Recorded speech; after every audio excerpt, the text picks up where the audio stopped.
What's going on, everybody? It's your favorite YouTuber, Austin Holloman.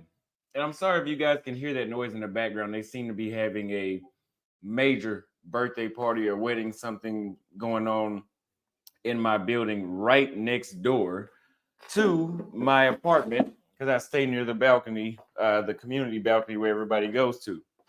Now, uh, you guys know I'm still in Sao Paulo, Brazil. I'll be here for a little longer.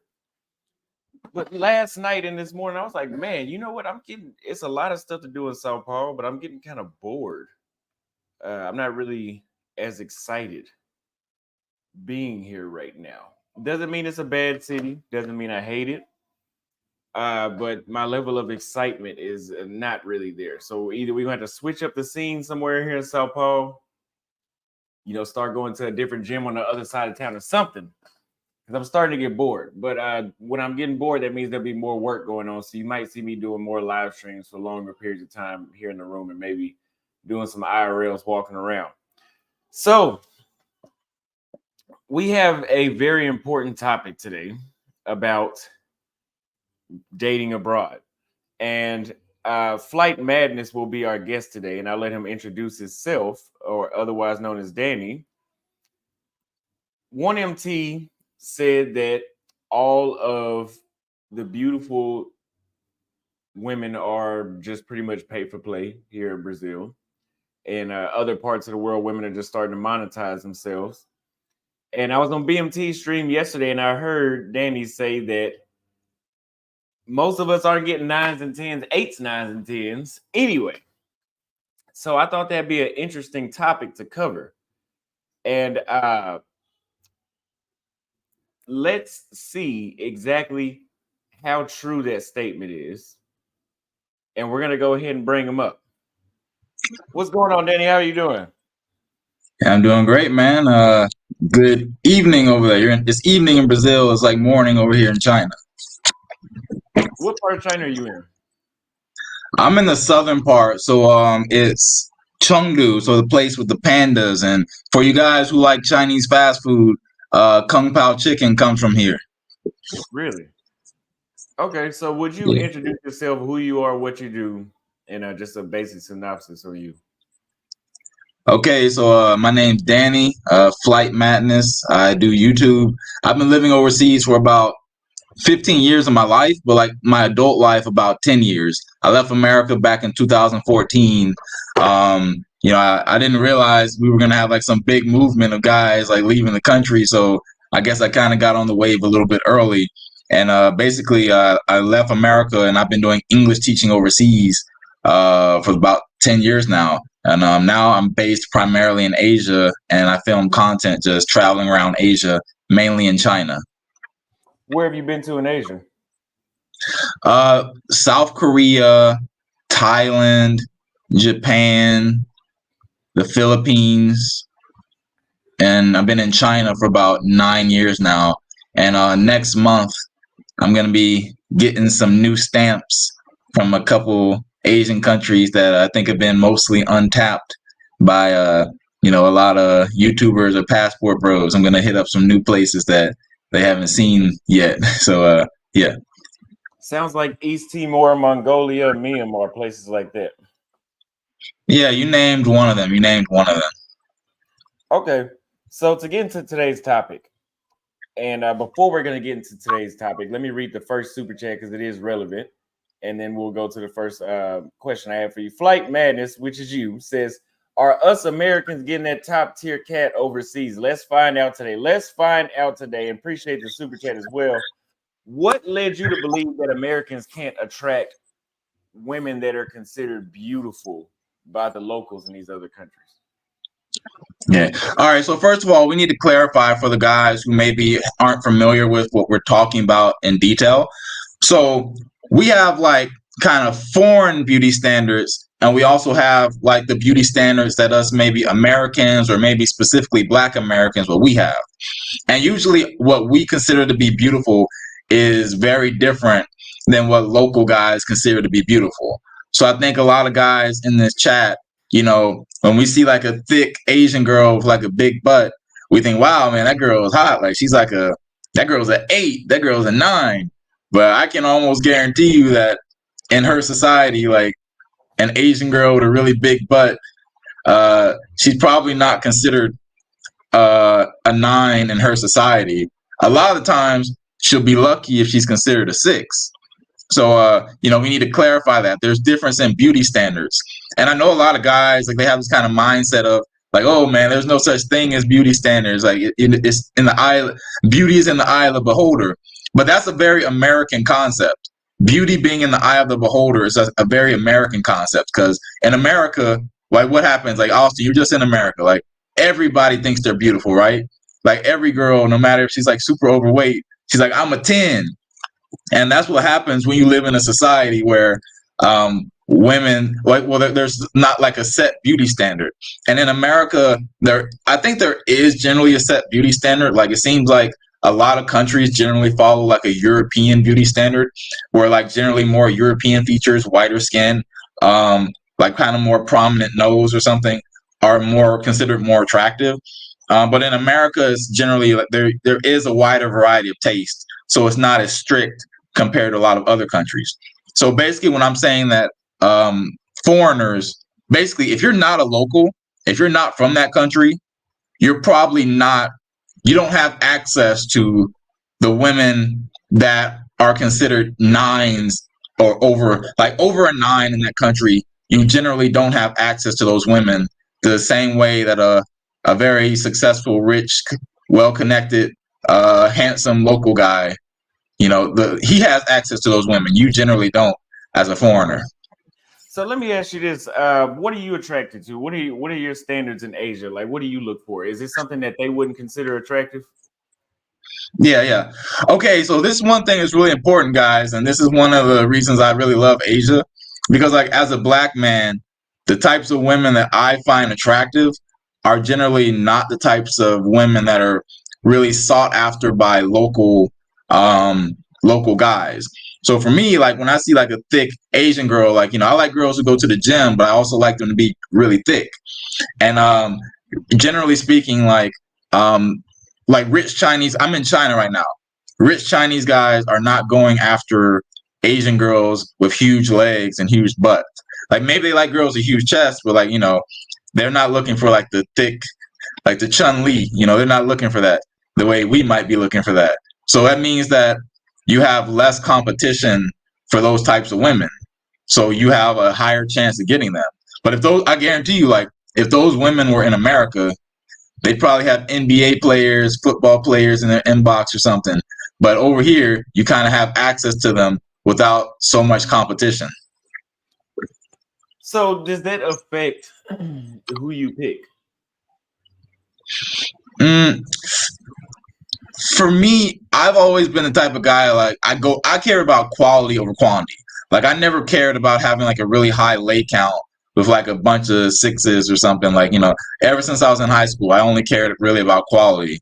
And for me, I go for what I like. And here's the thing, guys. So you might get lucky. Like, for example, if you're one of those types of guys who is unfortunate that your taste in women matches up with the local men. If your taste in women matches up with the local men, then you're gonna have a lot more competition for whatever women you go for. But you might get lucky. So, for example, on the BMT live stream, I told an example. I have a German friend. He's like pretty handsome. He's the type of guy that Asian girls think is really good looking. When he walks down the street, Asian girls, their eyes pop out of their head like, wow, that guy's so handsome. So for him, he's able to smash like a local 9, like maybe once or twice. If he works really hard and if he gets lucky, he's able to do it like maybe once or twice. But he's not able to keep those women because those women have access. Huh? Well, let me ask you this. Sorry to cut you off. So would you say that damn it, I forgot what I was about to ask you. I should have stopped you sooner. Go ahead. I'll stop you to say. Go ahead. Okay. Well, yeah, but for me, it doesn't affect who I go for. It does kind of like I've been living in Asia for 10 years now, so I do have a pretty good feel for the types of women that I'm able to get. And for me, let me ask you really quick. Sorry, I just came back to me. So are you saying that for the guys that travel, it's just an illusion that it's easier because we're getting the leftovers that the locals don't want anyway. So of course it's gonna be easy. It's a mix, right? So like there's this fantasy in the travel community that foreign women are like more submissive, more caring, more da da da. And that's kind of true. On a level that is true. Like foreign women are generally more feminine than what guys are getting in America. Like I saw some of your streams and the behavior that you get from American women of like them not wanting to tell you their name or that kind of behavior. I don't think I've ever really had that where a girl and here's the thing, guys. I cold approach a lot. Like cold approach is my main method of meeting women. I don't really do the online like swiping thing on Tinder. I go straight. Like I see a beautiful woman, I go talk to her. So the majority of my experience with women is dealt from approaching them in person. That's pretty much how I do things. So yeah, it is true that it seems that foreign women are a lot more feminine than what Western women. But it also is true that a lot of these guys are going overseas and they're going for the women that local guys don't want. So of course, like a local girl, if she's like a not super high value woman, she's probably gonna work harder. Like here's what like it's really true, guys. Like the more beautiful a woman is, usually the lazier she's gonna be. Like if you're trying to get like a 9, that 9, you want that 9, she's not going to wash your dirty underwear. A 6 will wash your dirty underwear with maybe a smile. Like she'll smile while she's washing your underwear. But a 9 is not going to wash your dirty underwear. She has like celebrities and like billionaires hitting up her phone saying, "Hey, you want to come ride in my Lamborghini? You want to like, can I take you shopping? Can I fly you out?" So she's not going to be happy to be, your servant. So yeah, it's like a mix. I would agree with that. So what you're saying, the nines and tens in pretty much most of the countries I've been to aren't that much different when it comes to that lazy aspect that you're describing, but they are nicer.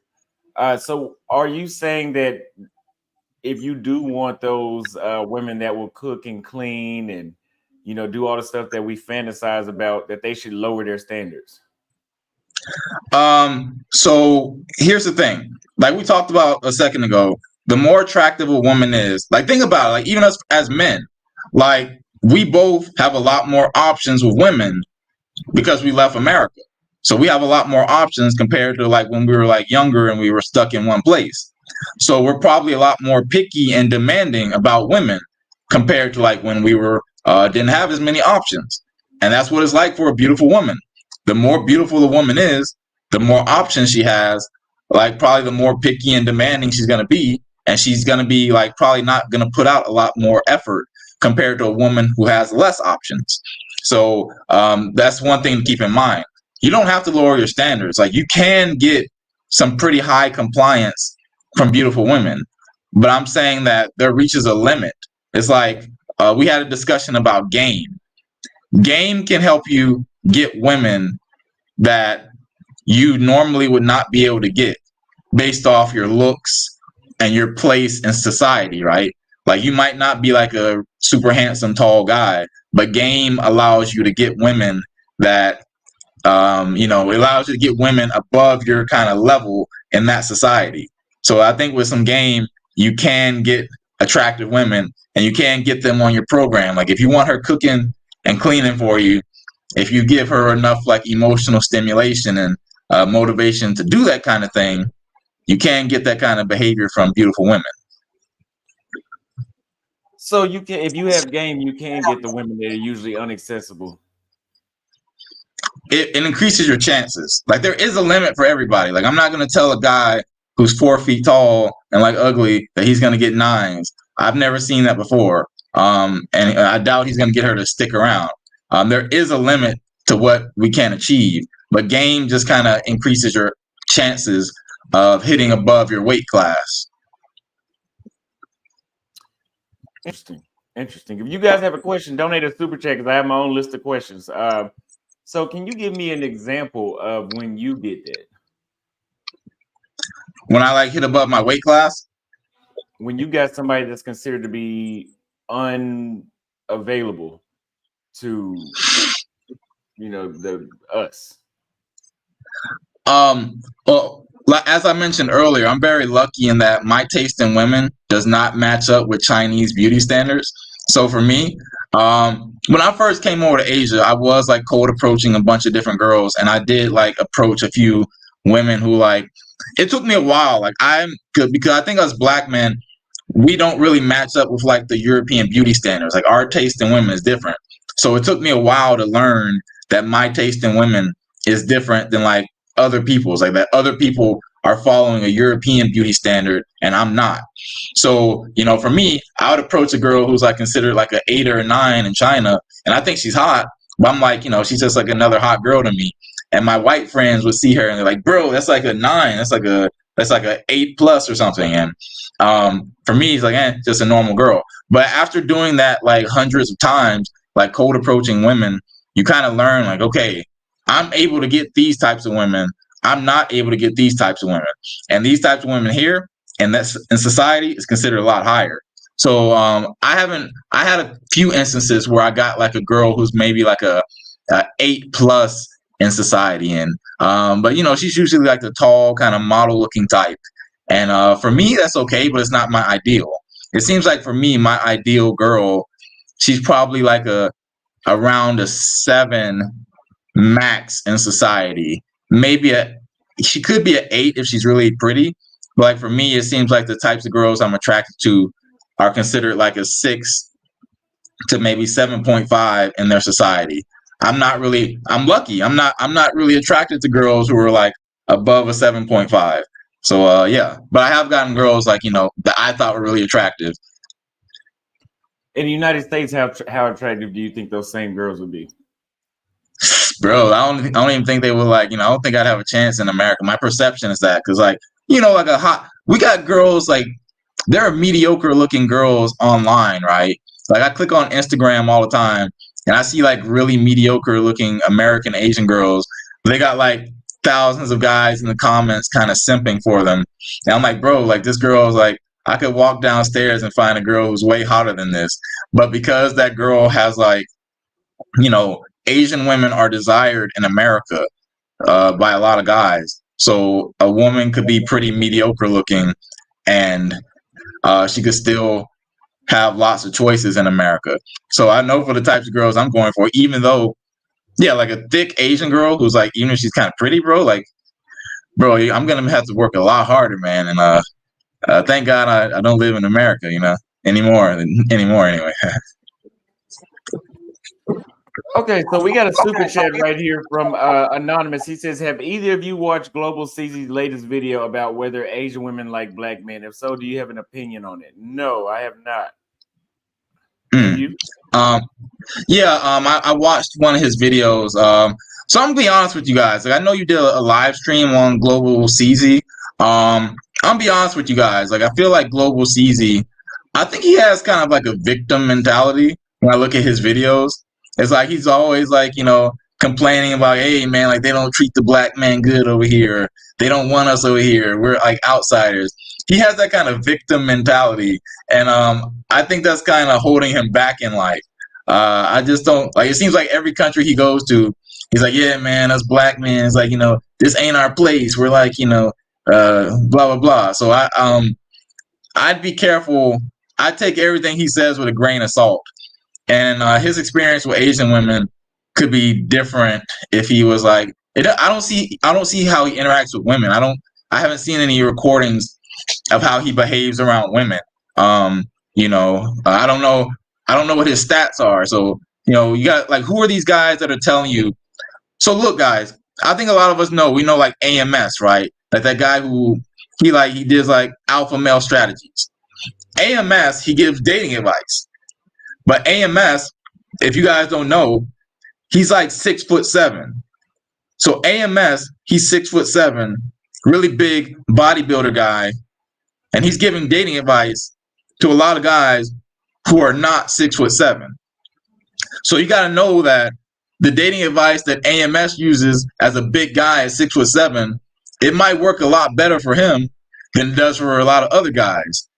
And Global CZ, he doesn't look particularly tall. His style doesn't really seem to be particularly attractive for Asian women.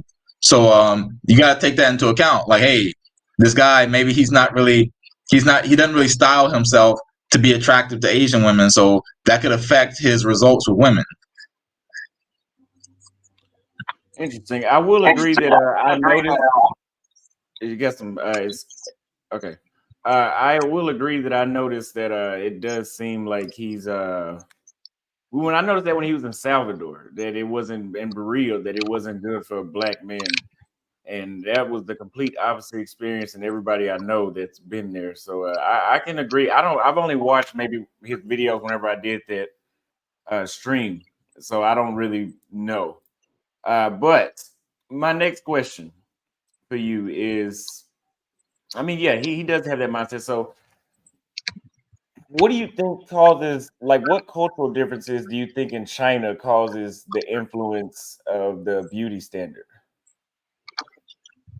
Um, so I'm gonna be 100% with you guys. Like, I do generally think that Asian people, they do have a certain level of white worship, and I think that's true in a lot of places because of the media influence. Like, there's just like a lot of positive influence, like media images about white people. Pretty much, I think it's been like globally. I haven't heard of many countries where this isn't true. Like, I think Austin, I think you said this might even be true in like many places in Africa, right? Where like maybe they treat white people better than they do other types of people, their own people, right? It's Hmm. just like something. There's just like a lot of positive media related to being white compared to other races. So I think that's kind of ingrained in a lot of people. And I think for Asians specifically, I think a lot of Asians have kind of a level of like self hatred where like they feel like they're not good enough, or they're raised to believe they're not good enough. So like it's that level of like, hey, I don't think I'm good enough, and these people are like way better than me. So they might view them as like kind of superior.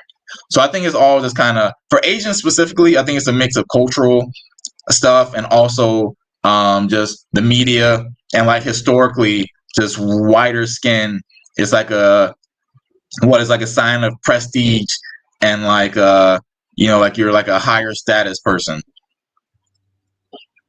Interesting. Okay, so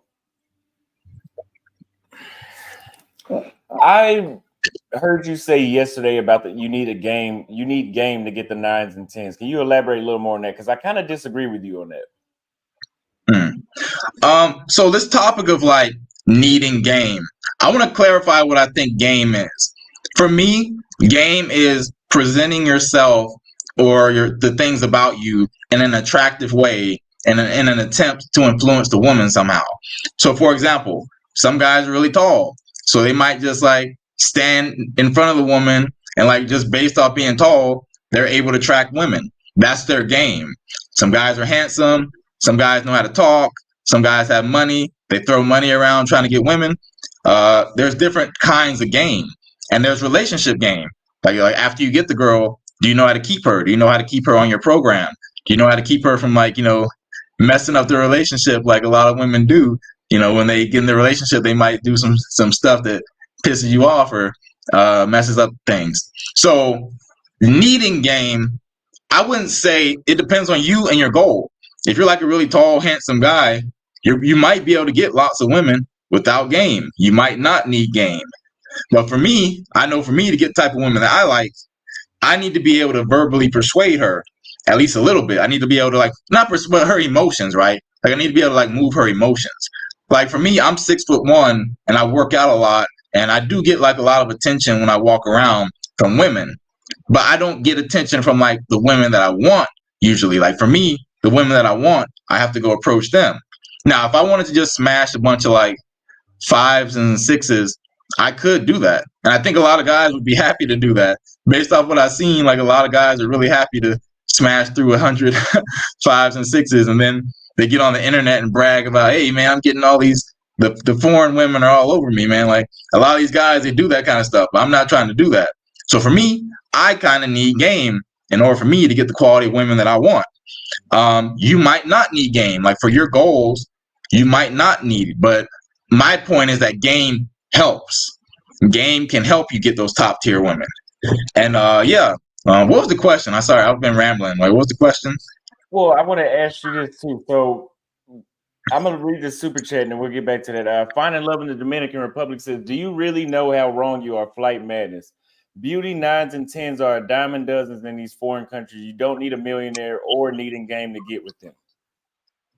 Mm, so he's in the Dominican Republic.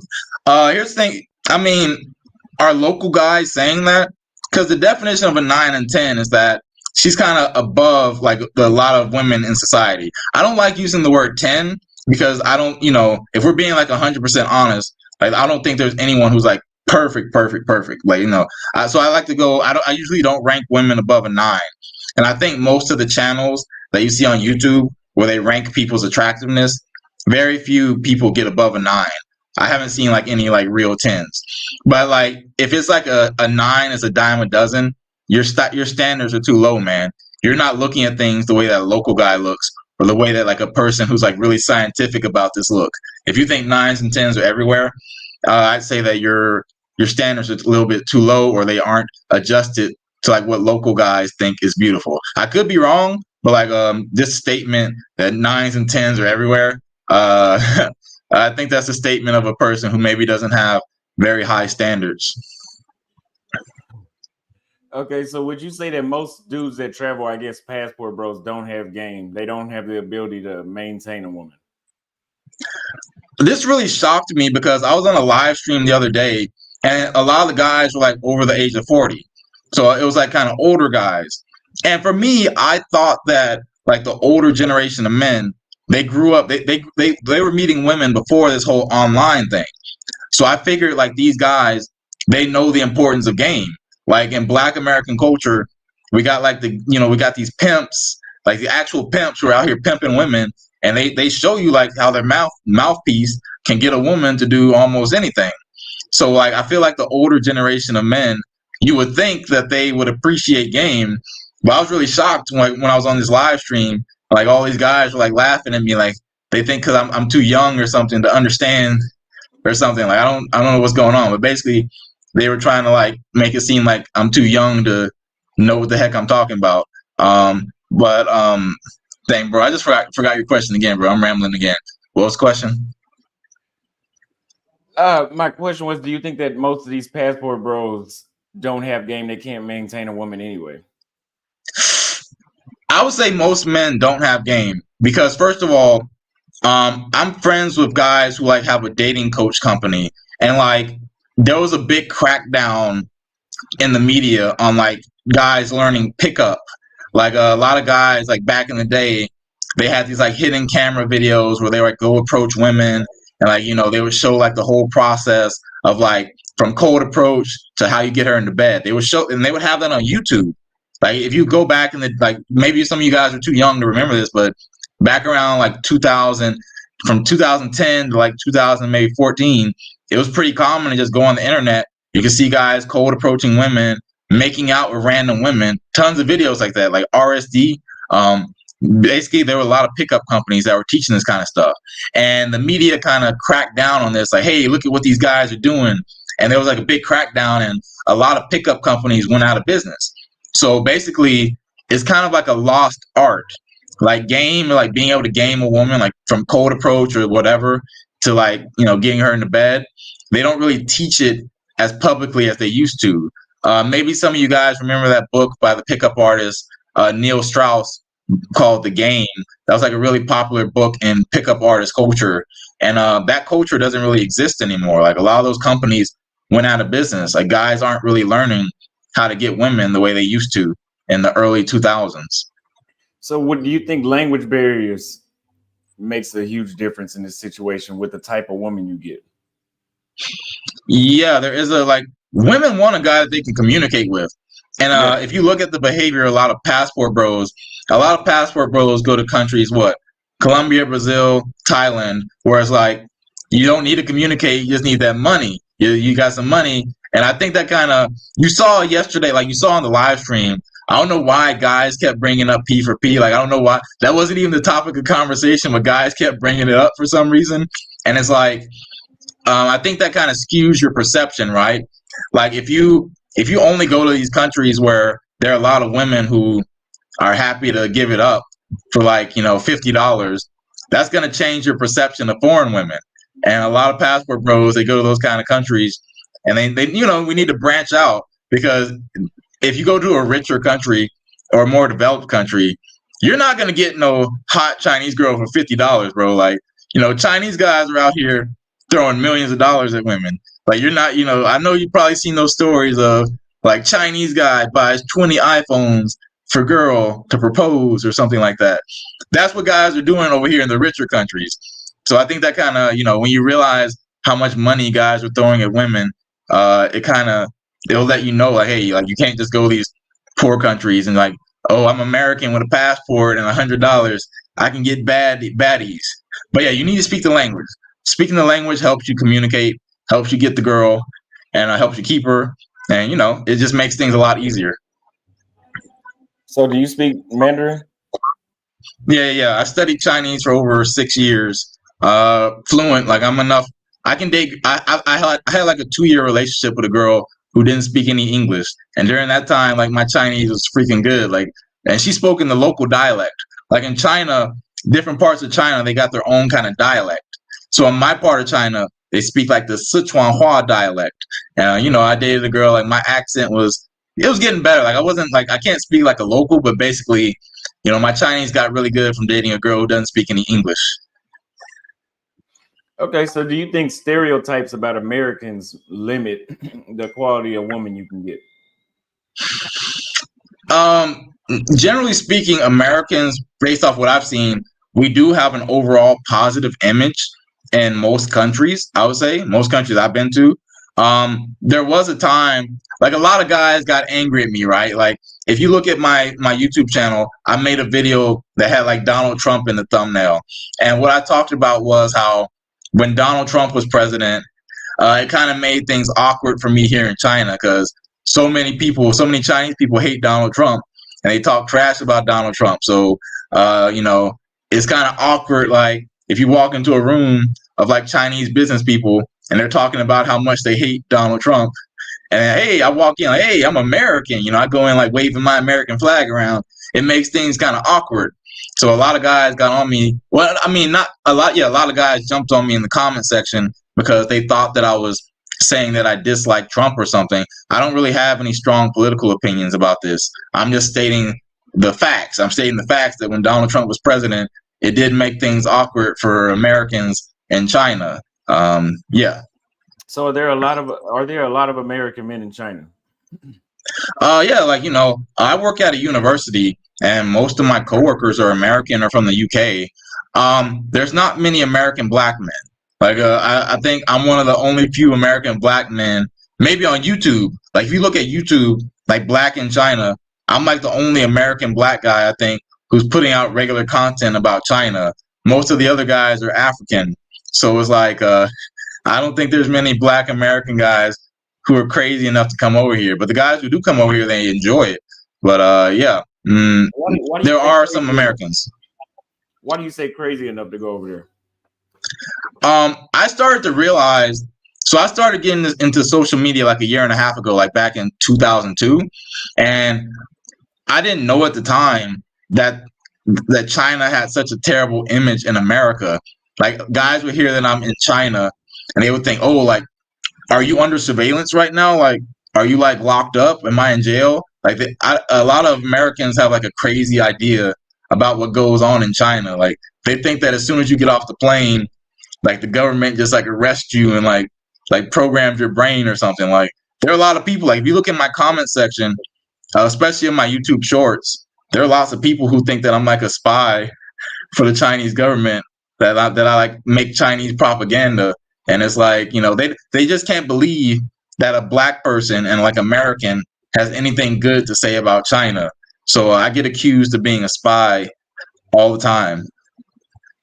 Okay, so Eldridge Primmett sent $5. So why do you have a picture with none on your page to show everyone you had that just asking sucker stuff to me? So I found out about, here's what happened. I'm in different Facebook groups. So back in around October, I was in Thailand. I was in Thailand filming content.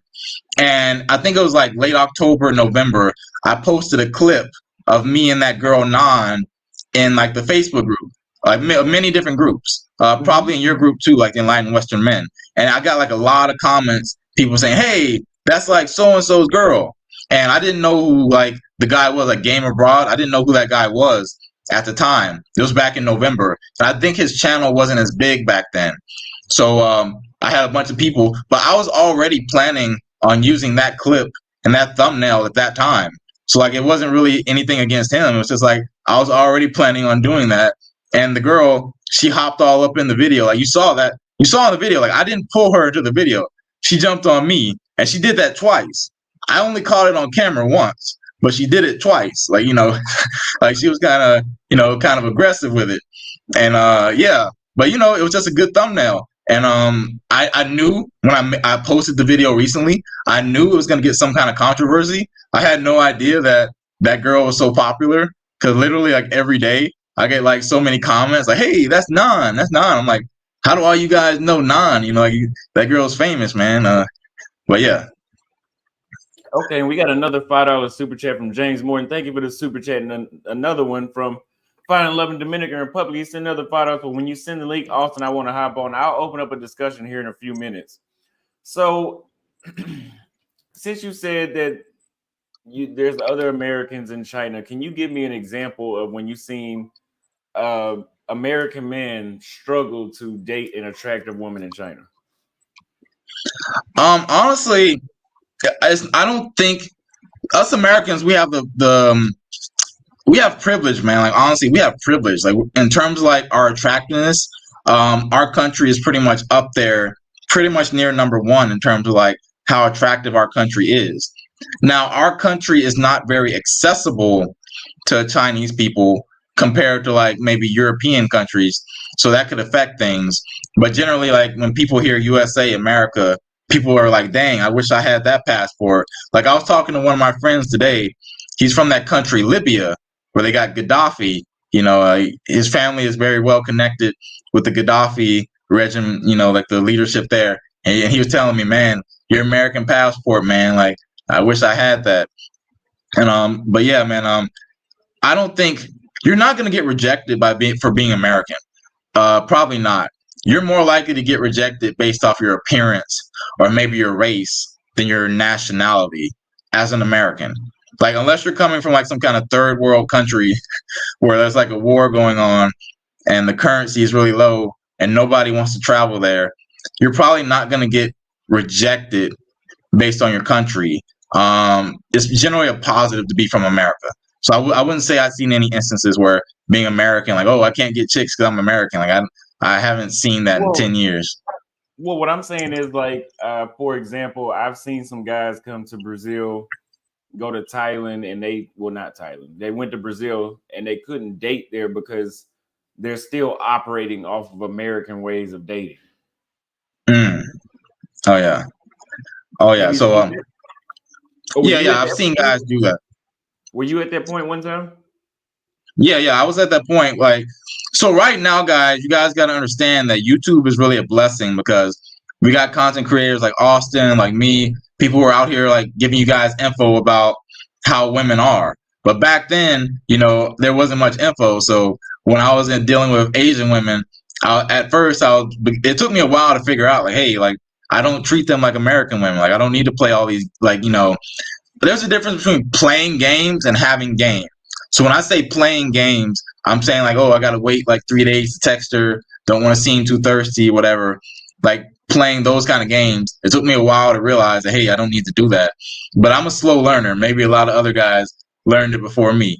But yeah, I did have that like problem like 10 years ago or so where I was like, "Hey, like, how do I operate with these women?" And I finally figure out like, hey, I can kind of be more genuine. I don't need to be so strategic all the time. I can just kind of show my interest without worrying about it negatively. It actually helps the relationship. It doesn't hurt the relationship. So is there certain cultural norms in China that would cultural norms or expectations that you think Americans would fail to meet when dating there? Or yeah, definitely. What are some of those things? So one thing guys got to understand is that America is somewhat of a chaotic country I think, compared to like maybe Asian countries. Because in America, we have this culture of I'm going to say what I think and I'm going to speak my mind because of freedom of speech. And I don't care how many people I piss off, I'm going to speak my mind. That generally was American culture. That's starting to change now because it seems like, there's like a lot of where they're trying to like silence free speech in America. Like, but generally, historically, America's the kind of country where free speech and speaking your mind is very important. But you got to understand that in Asian societies, sometimes it's good to keep your mouth closed. So Asians, they kind of have this thing where they care about stability. Asians care about keeping their society stable. So that means that, for example, if you're sitting at a table with your family, everybody in the family knows that dad, that he's having an affair, that he's like sleeping around with like whoever, like he's hooking up with his secretary. Everybody knows that. But you're not supposed to say that. You're not supposed to bring that up at the dinner table. Because if you bring that up at the dinner table, it's going to cause an awkward situation and it's going to make everybody uncomfortable. And probably you're going to have some kind of difficult discussions. So in Asia, from an Asian perspective, you're not going to speak your mind. You're not going to speak the truth. You're going to try to just pretend that everything is okay. So in Asia, that's one thing that's really important in Asian culture, preserving stability. And even if that means that you got to lie to yourself just to like, pretend that everything is okay, then that's what a lot of Asians are going to do. They're not going to take the American method, like the American mindset of I'm going to speak my mind and we're going to have this difficult conversation, and we're going to, we're going to get angry and we're going to argue. Asians don't follow that kind of path. Okay, so you think that basically the freedom of speech is an issue that wouldn't work there. Well, we know it wouldn't work there. So what about economic status? You said that pretty much the finances don't really matter because there's a lot of rich Chinese people there anyway. Yeah. In the richer Asian countries like China, Japan, South Korea, Singapore, I got a map up here that I'm looking at. That's why I keep looking up. But basically, in the richer Asian countries, women aren't like, not every woman is poor. I think a lot of guys, they go to these poorer countries and it kind of blinds them. Or they go to these places where pay for play is like the main way of getting women. And it kind of gives them a negative perception. Like, it gives them an inaccurate perception. Like, their perception is inaccurate. They aren't seeing like how normal women actually behave. They think that every woman can be bought. And yeah, to a certain extent, it is true that I think almost everybody has a price tag. Like, if you're talking billions of dollars, and yeah, everybody has a price tag. But generally speaking, the average woman that you meet on the street, unless she's like very poor and hungry or she really needs money, you being like super rich, it might not have as big an influence on her as you might think it is. Like, a lot of us guys, we think, hey, as soon as I get $1 million in my bank account, beautiful women are just going to magically appear in my bedroom. It's all the work is done. Like, I got $1 million, but I think a lot of guys just aren't thinking. It's like, even if you got $1 million, how's the woman going to know? Like, are you going to tell her you got $1 million, or you going to like try to show her your bank account? Do you think that's going to make you look like a loser if you're approaching women, kind of showing them your bank account? Like, what do you think is going to happen after you get rich? So I know Chinese guys who like come from $1 billion families. So like, you guys with your like 6-figure remote job, that's great, but you're not competing with like these ultra rich guys. And if I tell you that ultra rich guys still struggle to get women, you might not believe me, but I have rich Chinese friends who like, they look normal. Nobody knows they're a billionaire until they tell them. And even then, like, it's like, I have a Chinese friend who he pulls up to the club. Isn't that because there's not enough women over there anyway? That's a myth. That's a myth. Yeah, that's a myth. Like, a lot of guys, they message me asking about the ratio of men to women. I live like in the big cities. There's a lot of women, bro. Like, it's like no shortage of women. I think maybe women can outnumber the men a lot. So I think that's a myth. So would you say that Americans, based on what you just said a second ago, that they have unrealistic expectations when they date abroad in other countries? I think most men like kind of delude themselves. It's like, I've been on these live streams talking about game, and it's like a lot of guys lie to themselves. They're like, hey man, I'm over here smashing 9s and 10s. Like I think a lot of guys just lie to themselves, and they're kind of like, I don't know. A lot of people are just afraid of reality. They're afraid of like their ego might get bruised or something.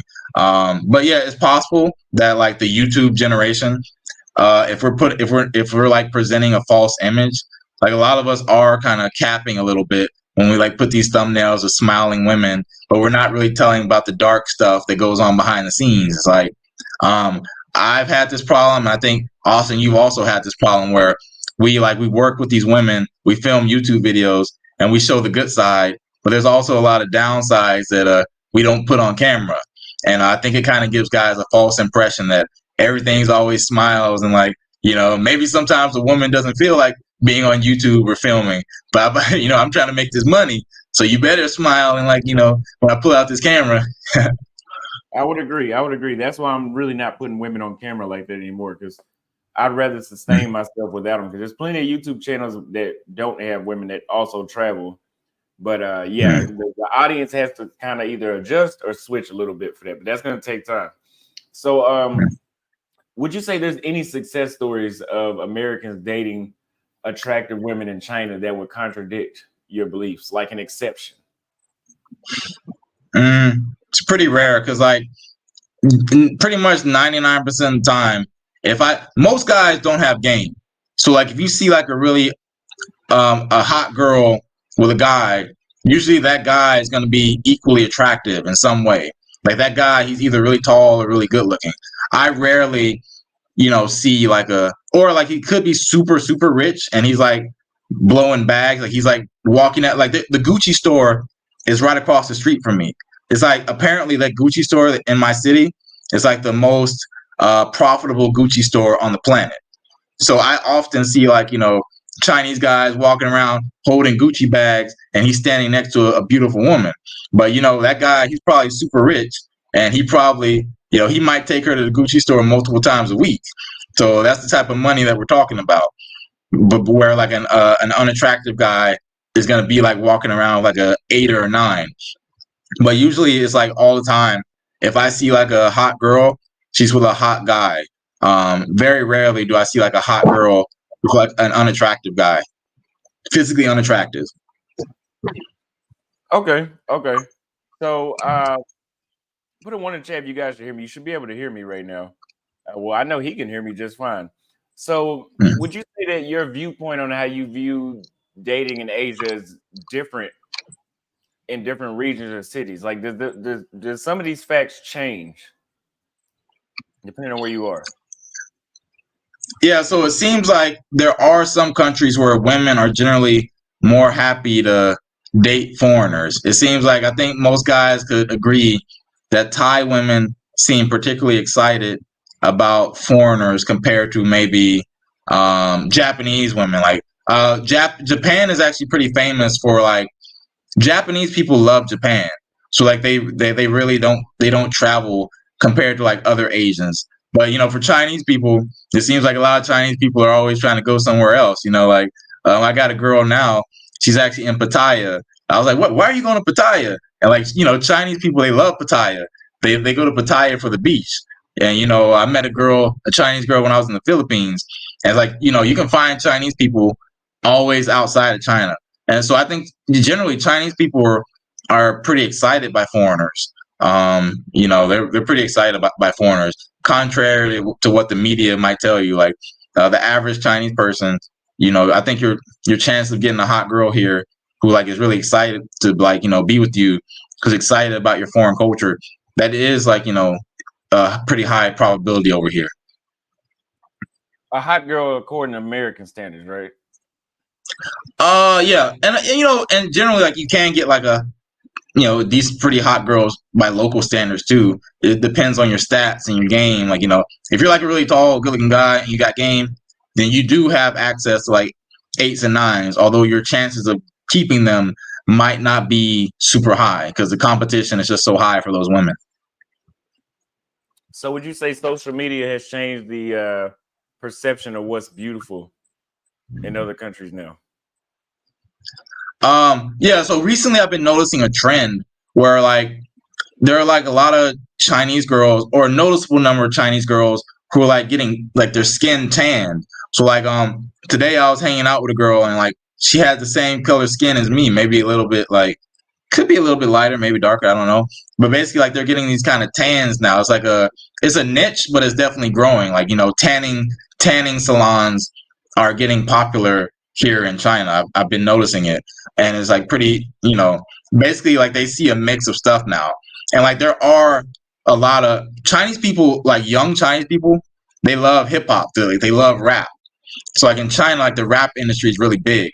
So they have lots of images of black people. And generally speaking, like rap, it does, for the most part, it is a positive image. Like it does make black people seem cool for the most part. There is some kind of, negative aspects to it, but for the most part, rap music gives kind of a positive impression of black people, makes us seem cool and attractive in some way. So it does help us. So there are like a lot more growing media influences where it's like, hey, like black people, we see them in this kind of cool aspect. Yeah, but social media, whenever I meet a Chinese girl who has Instagram, usually it's a bad sign. Like, I don't know what it is. Like maybe like a Chinese girl who has Instagram, she's like I don't know what she's looking at, but usually those types of women, they might have some kind of feminist ideal. I'm not against feminism. I'm not against it, but basically I think there are different definitions of feminism, and sometimes the girls who get their information from Instagram or something, their ideas might not be 100% thought through. Like it might like not be what you want to have as a girlfriend. So do you think, for example, in Pattaya, the American expats, especially the black ones, they stay in their own circle. I pretty much don't see them hang out with locals at all. I don't think I've ever really seen that over there. And they pretty much pass around the same group of like 20 women, it seems like. Do you think that impacts their dating opportunities with them staying in their own circle? Do you think that they can't adjust to get a real 9 in Thailand or wherever country they're in?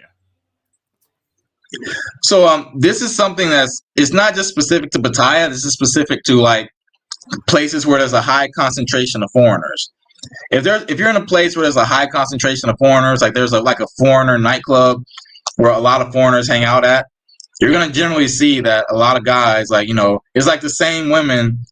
Like a woman, like she gets passed around by all the foreigners at some point. Like there are women like that. Like, you go to a foreigner club, those women, they've been going to the foreigner club for years. Like every year there's like a fresh crop of foreigners that come in, and the women, they jump on them because they've been doing it for years. Like those women are experts at like, hooking up with foreigners. And I think almost every city that has a major concentration of foreigners, they have those types of women who just like they smash all the foreigners.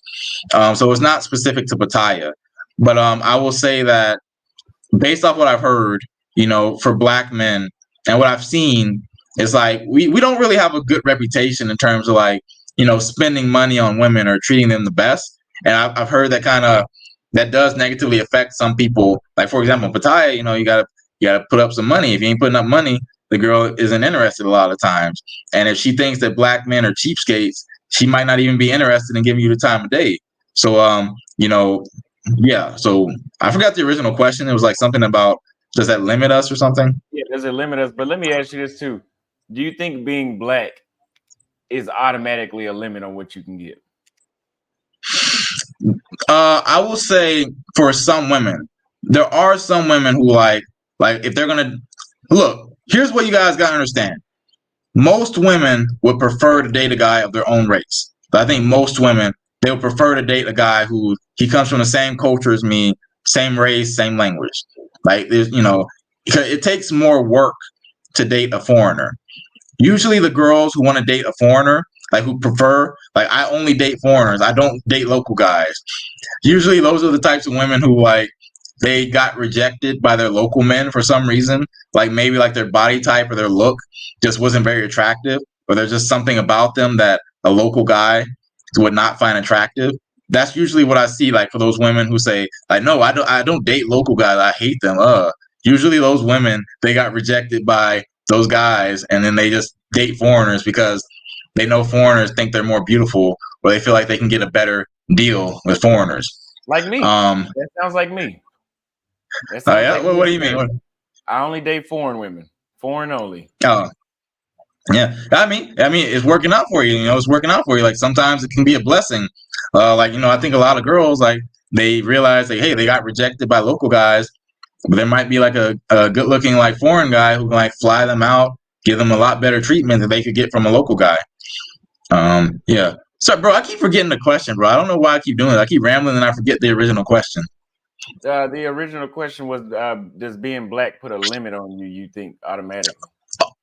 Yeah, there are some women who like, okay, if they're gonna date a foreigner, they might only date a white guy because like a white guy is what they grew up seeing in the media. Now, you might be able to change that. So, for example, like we talked about game, if you're able to hit the woman's emotions, you might be able to like change her initial impression of like, oh, I only came to the club looking for a white guy, but this black guy, women change their mind all the time, y'all. Like women say stuff all the time, like, oh, I only date guys who are like 6'4", but then you look at their baby daddy, he's like 5'4", not very handsome. It's like, women say stuff all the time. And really, like, if you know how to work the woman's emotions, you can get past that kind of barrier. But there are some women who are like, nope, I'm not dating a black guy, or I'm not dating a guy whose skin tone is like darker than this or whatever. There are women like, but everybody has their own preferences, right?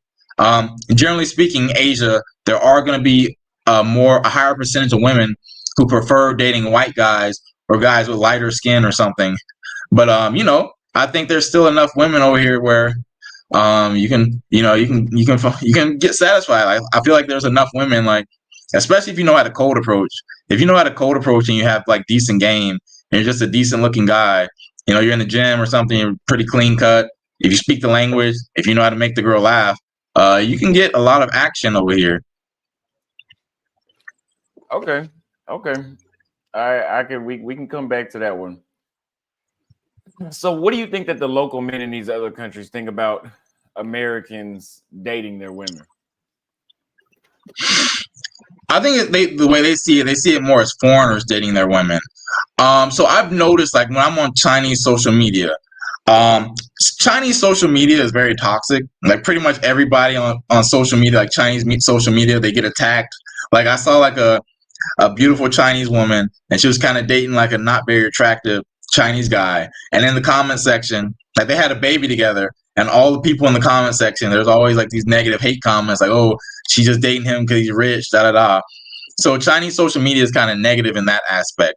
But I have noticed, like, okay, if it's like a Chinese girl dating a black guy, there's always going to be someone.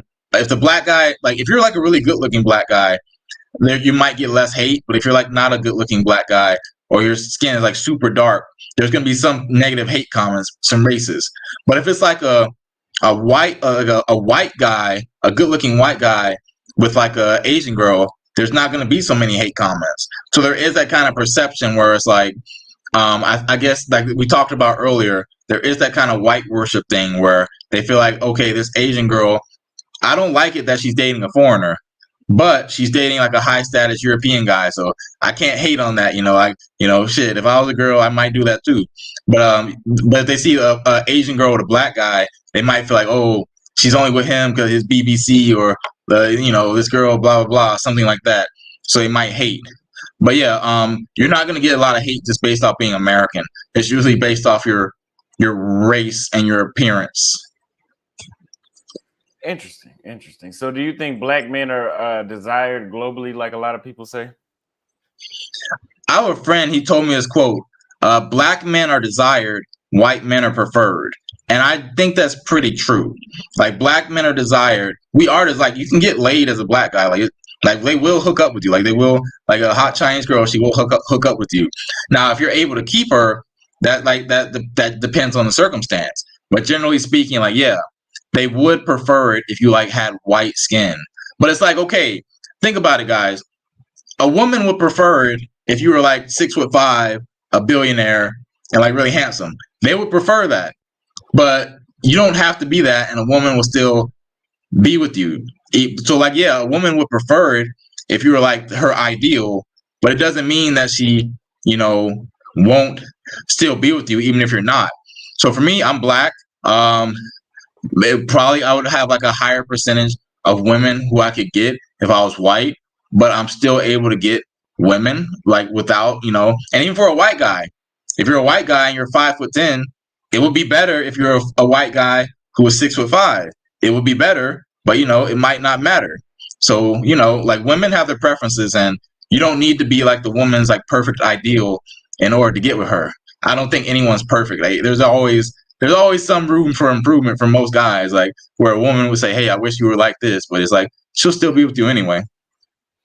So in that situation, would you say that black men that are traveling actually are having success? Like, is it just getting laid, or are there black men that are actually with women that actually want them?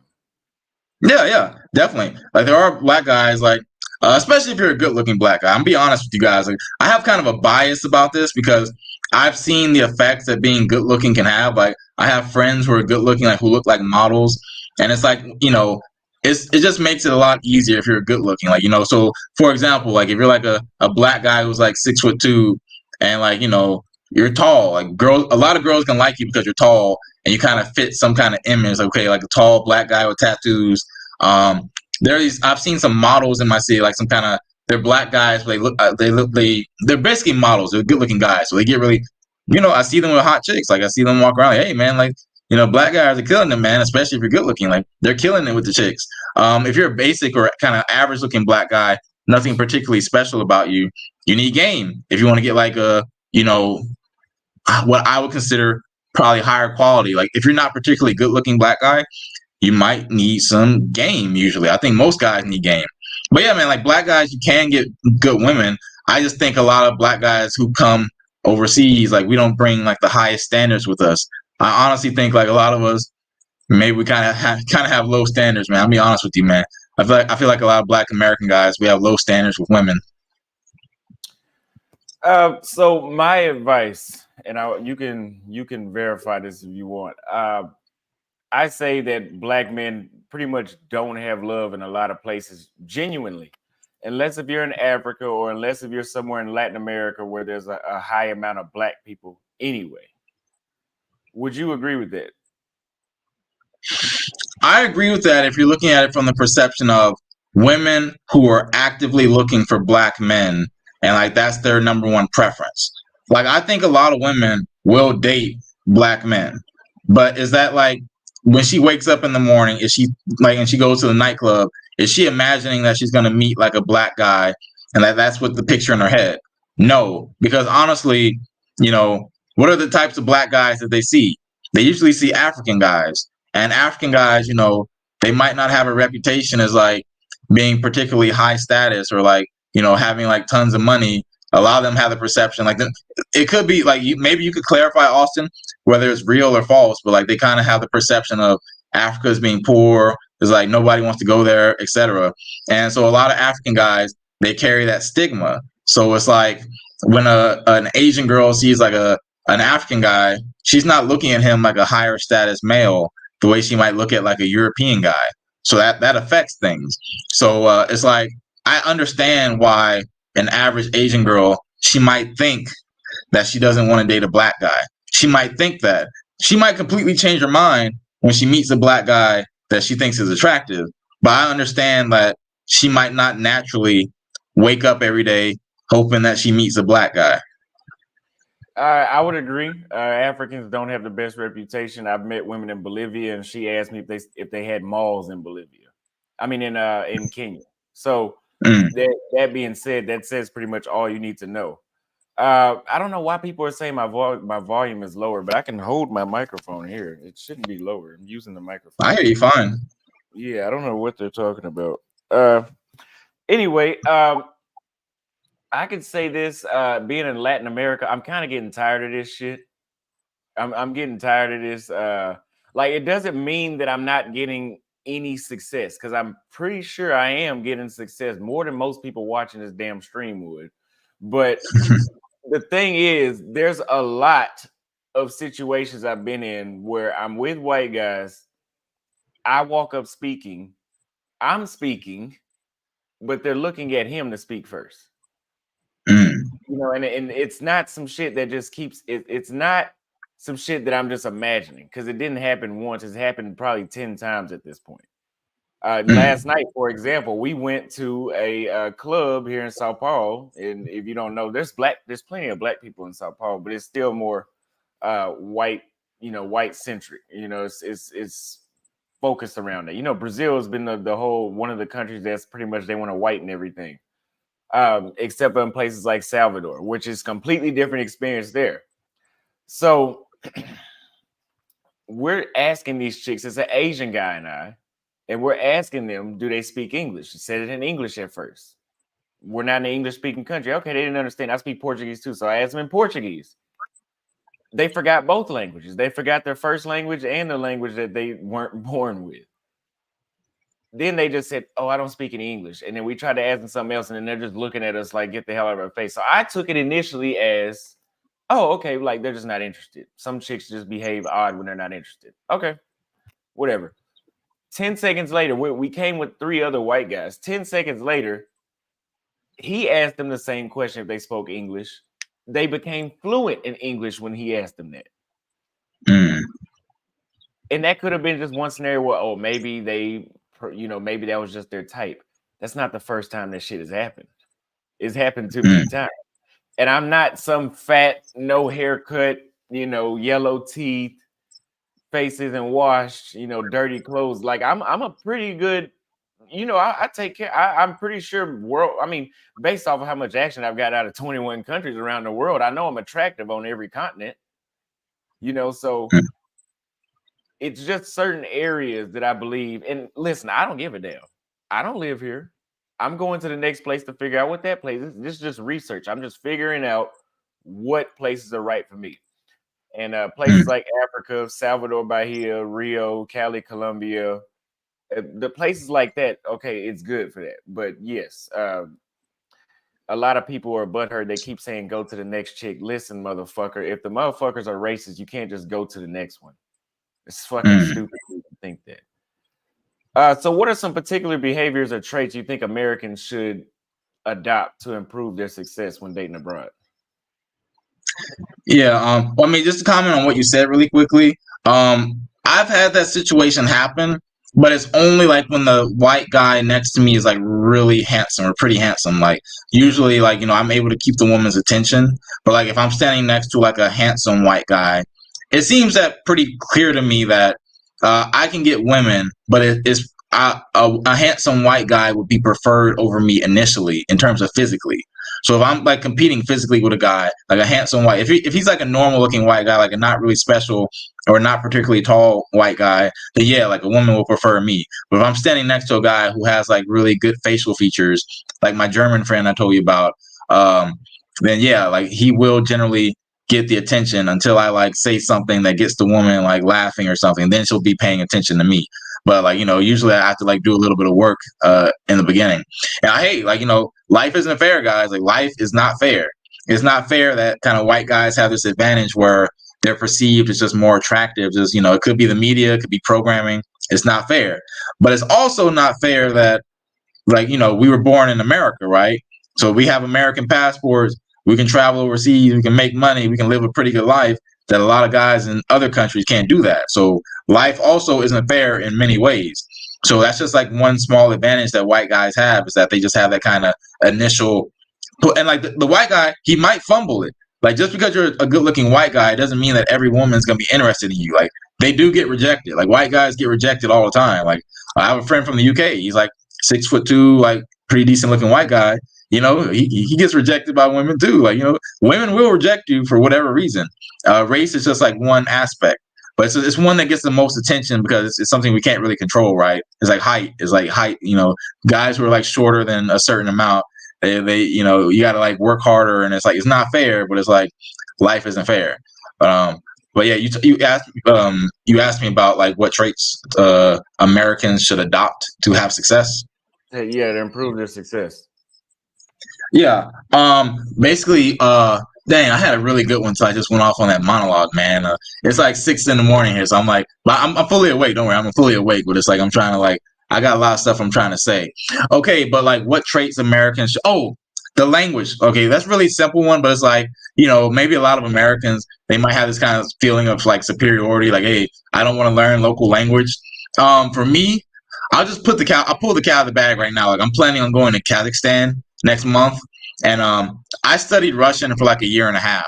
For you guys who don't know, like China's right next to Russia, and we have lots of beautiful Russian girls who come over here to China. They come here to work as models, and they come here to like maybe university, or even they may come here to marry a rich Chinese guy. So there are lots of beautiful Russian girls walking around here.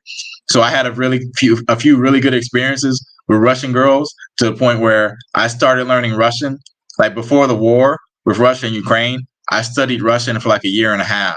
So next month, I'm planning on going to Kazakhstan for maybe like a couple weeks to decide if I like the place. And if I like the place, I'll start back learning Russian because I have a Black American friend. He has a Kazakhstan wife, and he's like, man, in Kazakhstan they love the Black guys, and I got to go check it out for myself because those Kazakhstan girls, they got that kind of half Asian, half European look, and I like that.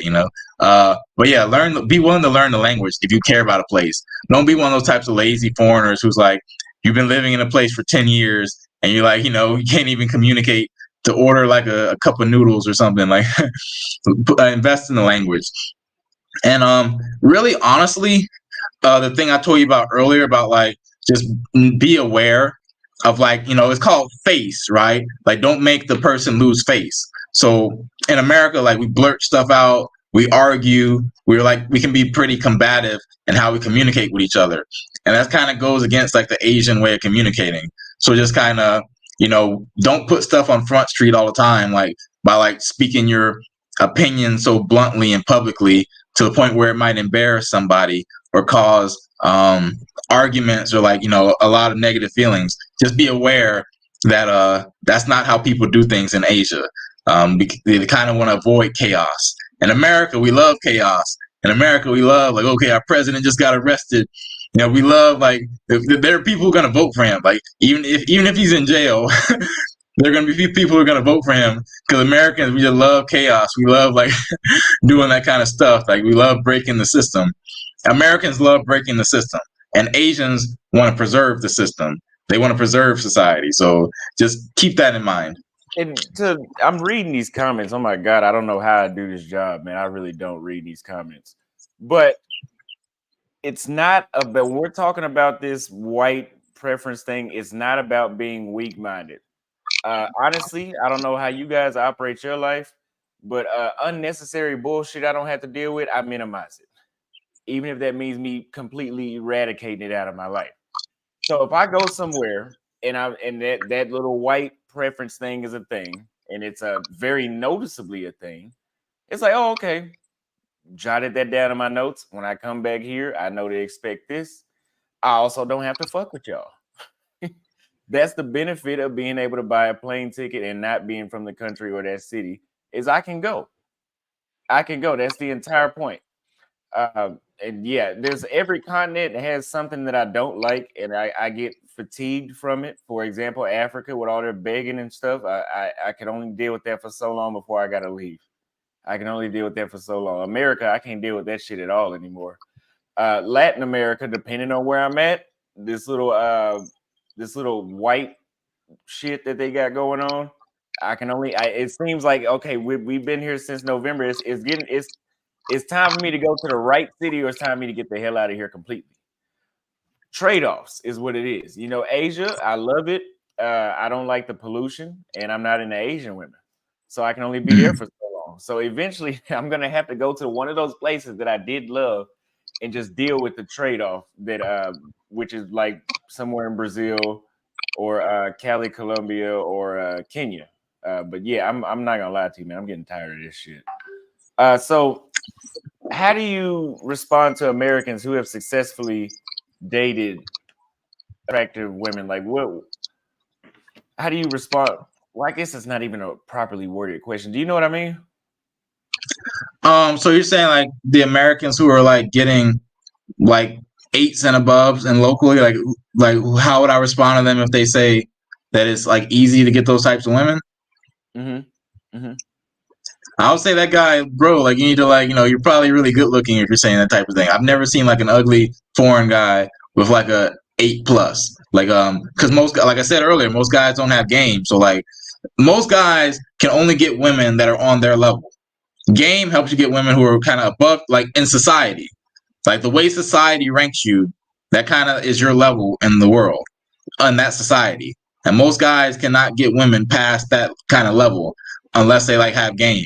So I would say I haven't met, like, I know, like you said, one guy wants to call in or something, that Dominican guy. He wants to call in, like, give me his opinion about all the nines and tens that he sees in Dominican Republic. But generally speaking, like, uh, I've been overseas for 10 years, guys, and like, I have pretty much a lot of feedback, and I have like mentors, guys who've been over here longer than me, and we talk about this kind of stuff often. And it's like, you're local, like us foreign guys, you're not getting those types of women without a lot of work, like a nine, and you're probably gonna have a difficult time keeping her. So unless it's like some kind of outlier situation, I haven't seen guys be able to get those types of women, like a local nine. Like, you can get eights, especially if you're good looking. But like nines, come on, bro. It's gonna be like, gonna need some luck. You're gonna need good looks, luck, and game, probably, maybe some kind of status. Yeah. Okay. Yeah, I would agree. So you already answered my next question. You answered that question. Do you think Americans should cheat? That's pretty much, you've answered so many questions. You've talked a lot, so you've answered a lot of questions that I've already asked. That one. So you spoke about game, right? And do you feel? Let me ask you this: do you feel that a lot of these guys traveling, even though they say, "Oh, we got the blue passport, we got the American dollar, it only takes money," do they really have confidence to date abroad? So here's the thing, like, the travel community has changed a lot in the past couple of years. So when I first joined the travel community, there were a lot of guys like that who were saying, like, hey, all you need is a passport, go overseas, and you get like tons of hot girls, they'll be all over you. There were so many guys, like the majority of guys had that kind of mindset. Now things have changed because we got more YouTubers who are giving real experience about the women, and they're like giving real feedback. So guys are kind of out of that fantasy about, I'm just gonna show up, I'm American, I throw the passport on the table, the panties are coming off. Guys seriously had that kind of fantasy. And there are still guys like that if you look in the comment section, but they're in the minority now, because guys are starting to realize that, yeah, being American helps, but also taking care of yourself helps. Like, Austin, you've shown your experience, like, you're a good looking black guy, how women respond to you. Sometimes you win, sometimes you lose. For me, sometimes I win, sometimes I lose. I'm not striking 1,000 all the time, but I am pretty satisfied with my dating life and my options with women. So yeah, in terms of, like, I don't know if it's confidence or whatever. I think it could be laziness. Honestly, man, like, a lot of us, like, black guys, we have a reputation for just smashing anything. Like, a lot of us black guys will, like, hook up with almost anything, and I think we carry that overseas to where, like, as soon as an attractive woman, or not even attractive, like, as soon as a woman walks by, some guys are so hungry that they'll hop on there, like, oh, look at that, like, and that woman, like, she's not even really attractive. But I think these guys are just like, they're like hungry animals, man. They just, like, they see a decent looking woman and they're like, all right, I need to get on that. Like, they don't even look for any other options. They're like, I need that one, and I'm not even gonna wear a condom, man. No condom. So do you think, because there's some dudes that keep saying this crazy shit in the chat where they're like, oh, just have confidence, be yourself, you can get whoever you want. Is that really true? Because I can tell you this, a chick in Thailand can try as hard as she wants. She'll never be my girlfriend.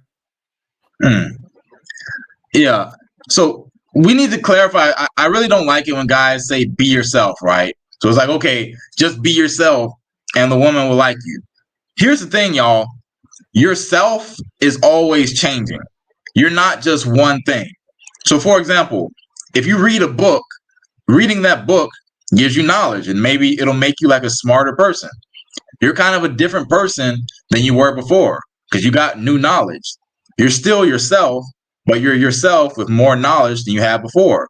So the actions you're going to take after reading that book is probably, hopefully, going to be better than the person you were before.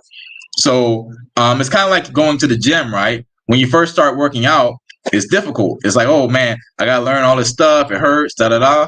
But for me, I've been working out for 20 years. When I first started working out, it was a little difficult. But now it's so easy. I don't need to think about it. And the same thing is with game.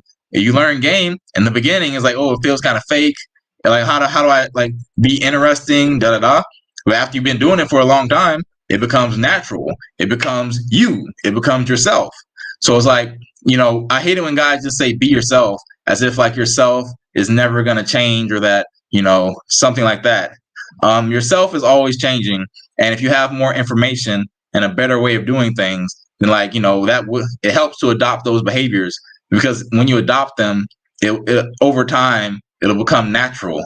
And so this whole be yourself thing, it's just like, I feel like guys aren't really thinking too much when they say that kind of thing. They aren't thinking it out. Like, what does that actually mean? Okay, so Top Tier Tony sent $10 for Austin. Love this chat, this video, and Flight Madness. I love your TikTok and I love your channel. Both you guys keep up the great work. Thank you for the $10 super chat. Thank you very much. We will keep doing that. Make sure you go subscribe to his channel as well. It's tagged in the top in the video title. D Frank sent $5 for every neighborhood globally is different. Austin, what neighborhoods did you go to in Sao Paulo?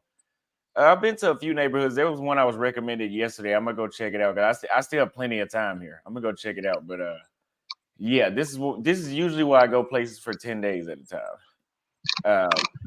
Craig Avera sent $5 for. Have you been to Ukraine in the past? I did in 2010, and I feel like Ukrainian women are the best. Have you been?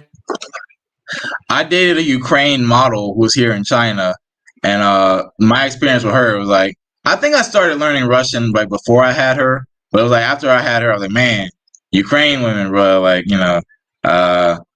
they are great. I haven't been to Ukraine, unfortunately, because I would have went by now, but the war, and it's not. I don't think it's safe for us Americans to go to Russia. I mean, I've heard bad stories about Russia, but I could be wrong. Maybe it's just the media. But like, it seems like it's not a smart idea to go to Russia right now. But there are plenty of Russian women outside of Russia and the countries nearby.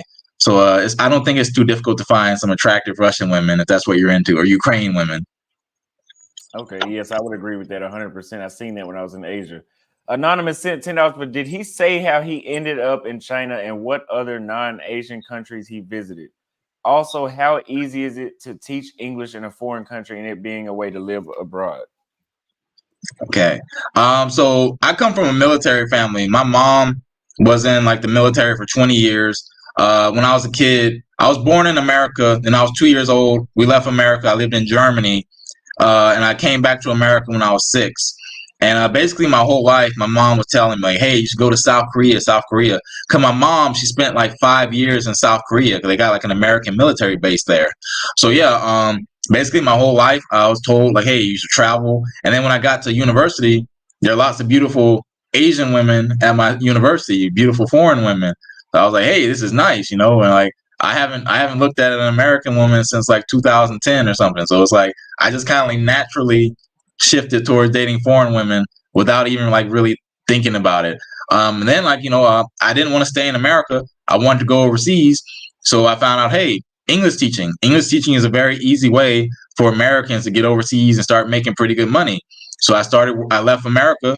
I graduated and I got a job in South Korea, and South Korea was okay. But then I had like a classmate who was in China. China, I thought it would be very interesting because it's a big country. South Korea is great. I just thought South Korea was a little bit too small for me. So I was really excited to just go over to a really gigantic country like China. And I've been in China for 10 years now. And, I still got tons of places in China that I haven't been to yet. I plan on, checking off a few places in the next 12 months. But yeah, I just, that's my story about how I got here. I'm very happy with my choice. I know a lot of people think I'm crazy for being in China, but I really enjoy it here. And yeah, English teaching, yeah. I've been doing English teaching for over 10 years. I offer like a free PDF book to help you guys get started in English teaching. You just go to theflightmadness.com/English teaching. You can get that. It's free. And basically, yeah, English teaching is what I recommend for guys. If you want to get overseas ASAP, like if you want to leave America and start making money ASAP overseas, English teaching is really good. Like I'm getting crazy money just from like, I don't work that much, but I make like thousands of dollars a month from English teaching. And I teach online too. So like, for example, when I'm traveling next month, I'm going to be in Thailand, Kazakhstan, Mongolia. I'm going to be teaching English online. and that's a blessing, right? I can work from my computer, and it's pretty easy work. And yeah, I highly recommend English teaching for you guys. Okay. So another question is, do you think that foreign women, when they see American men, do you think that their success is inhibited because they view as more as short-term relationships instead of long-term? I think a lot of local women, they view foreigners in general as short term, because a lot of women don't believe that us foreigners can stay in their country long term if they haven't seen that before. So, because I've been in China for almost 10 years, I kind of have the advantage to where I can show a girl, like, hey, I've been here for 10 years. I'm not one of these types of foreigners who I just arrived in the country and I'm probably going to be gone next year. I'm pretty invested in the China, and my lifestyle, I can be over here for as long as I want. I'm definitely going to be in Asia, not going anywhere. So, I think in general, as a foreigner, no matter what country you come from, women are going to view you as maybe short term if you haven't shown them that you're invested in their country a little bit, that you like learn the language, that you have like a stable job situation in that country. Because Asian women want stability. Like, I was hanging out with two girls today, and like one girl specifically said, like, hey, I want a guy, like, I don't care if he's handsome or tall, like, I want stability. That's what she said. And that's what they want. They want a guy who they, can have a long-term relationship with. And ideally they want to like get married and have kids. So yeah, I don't see any difficulty related to being American. It's more about being a foreigner who doesn't have a stable situation. So that being said, you believe that cultural integration is absolutely necessary. Or at least making the attempt. So, for example, I don't think that it's possible for a foreigner, like a non-Asian foreigner, to be 100% integrated in a Chinese society or any Asian society. I don't think, actually, I kind of have the feeling that for probably most countries, you're always going to be an outsider to a certain extent. Like, you can get fluent, you can learn the language, but if you weren't born and raised there, to a certain extent, you're always going to be a foreigner. But like, showing that you are kind of invested in the country a little bit. Like, for example, in Thailand, we got like a lot of guys who like they start their own business there. So like, okay, if you got your own business there in Thailand, that's kind of shows a lot of proof that you're probably not gonna just disappear tomorrow. Like, like the girl wakes up the next day and your suitcase is gone, you're already on the plane back to America. That's probably not gonna happen if you got a business there. So just show like the small things like language and like having a stable job and like having a little bit of time there. Like, if you've been in that country for at least 2 years, I think that's enough social proof to where the girl can see that you're not just a fly by night foreigner who's gonna head back to his country the next day after he already hooked up with her. Like, you sold her, so you told her you loved her, and the next day you're on the flight back to America, like, to never see her again. Like, that's less likely to happen if you've invested a lot in the country. Okay, so put some actual physical roots down in the country, you would say. Yeah. Just so that you're kind of, and you know about the country. Language helps a lot for these some of these countries, and yeah, just time spent here, and like you're pretty stable. Like, hey, even if you got like a remote job, right? Like, you're working remote, saying that, hey, I got an apartment here. My lease is like a year long. I'm not planning on breaking my lease. I'm gonna be here at least a year. I can be here as long as I want. My visa is strong. I can stay in the country as long as I want. I'm not on any illegal visa or doing anything illegal. So I think that's more likely to, relax the girl's mind. Okay, so we talking media sent $10 for nice work, and honestly, there are race issues in Latin America, but as a Black or American man, there's always a group of women that will get with you. Maybe not marry the fetish kind, enjoy it and run. And yeah, that goes back to what I said. Listen, I don't really give a damn about these problems. They're not my problems. I don't live here. I don't have to live here. If I run into issues somewhere, I talk about it on YouTube so you guys will know, and I get the hell out of there. That's why I'm not in the Philippines. Now, my last question for you is basically, you've already touched on this, but tell everybody one more time that these Americans that believe that they can date whoever they think is attractive, any woman will like you, regardless of what the local beauty standard, race, or nationality that you are. What do you have to say to those people? So they say that What do I say to those guys who think that just because you're American, that every woman will like you no matter what you look like and your appearance and race, right? Like, what do I say to those guys? Yeah, pretty much. As long as you put your mind to it, every woman will want you.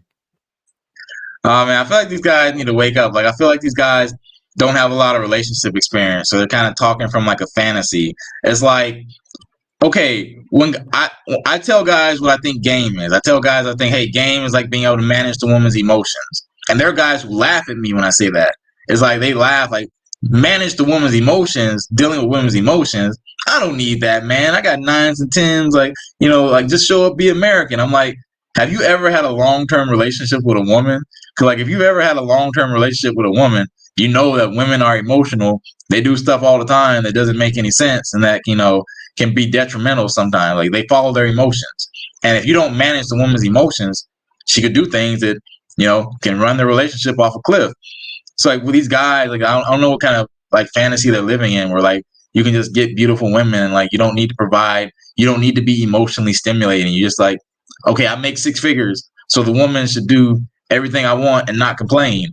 It's like, yeah, men we think that way, right? Like we think, hey, I'm rich. The woman should be happy and do everything I want. But like women don't follow that kind of logic. Like a beautiful woman will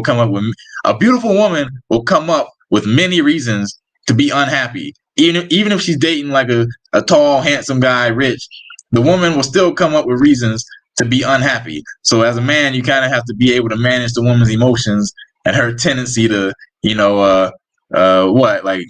just not be content with what she has. Because women are always going to want more. No matter how much you give them, they're always going to want more. Oh, yeah, I would agree. You can never make them happy. So FTL sent $10. Well, I've been to the DR 2 times. My experience was very positive with limited Spanish speaking skills. I have been working on my Spanish and it has improved a lot.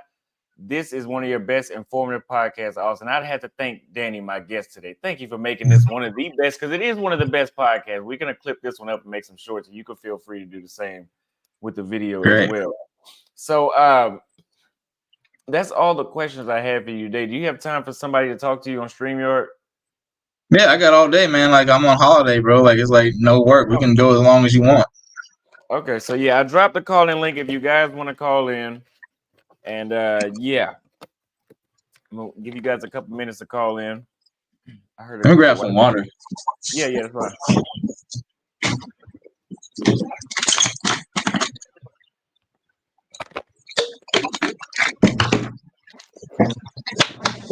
That sister in Kenya and the green-eyed girl in Argentina were the kind of women I used to want.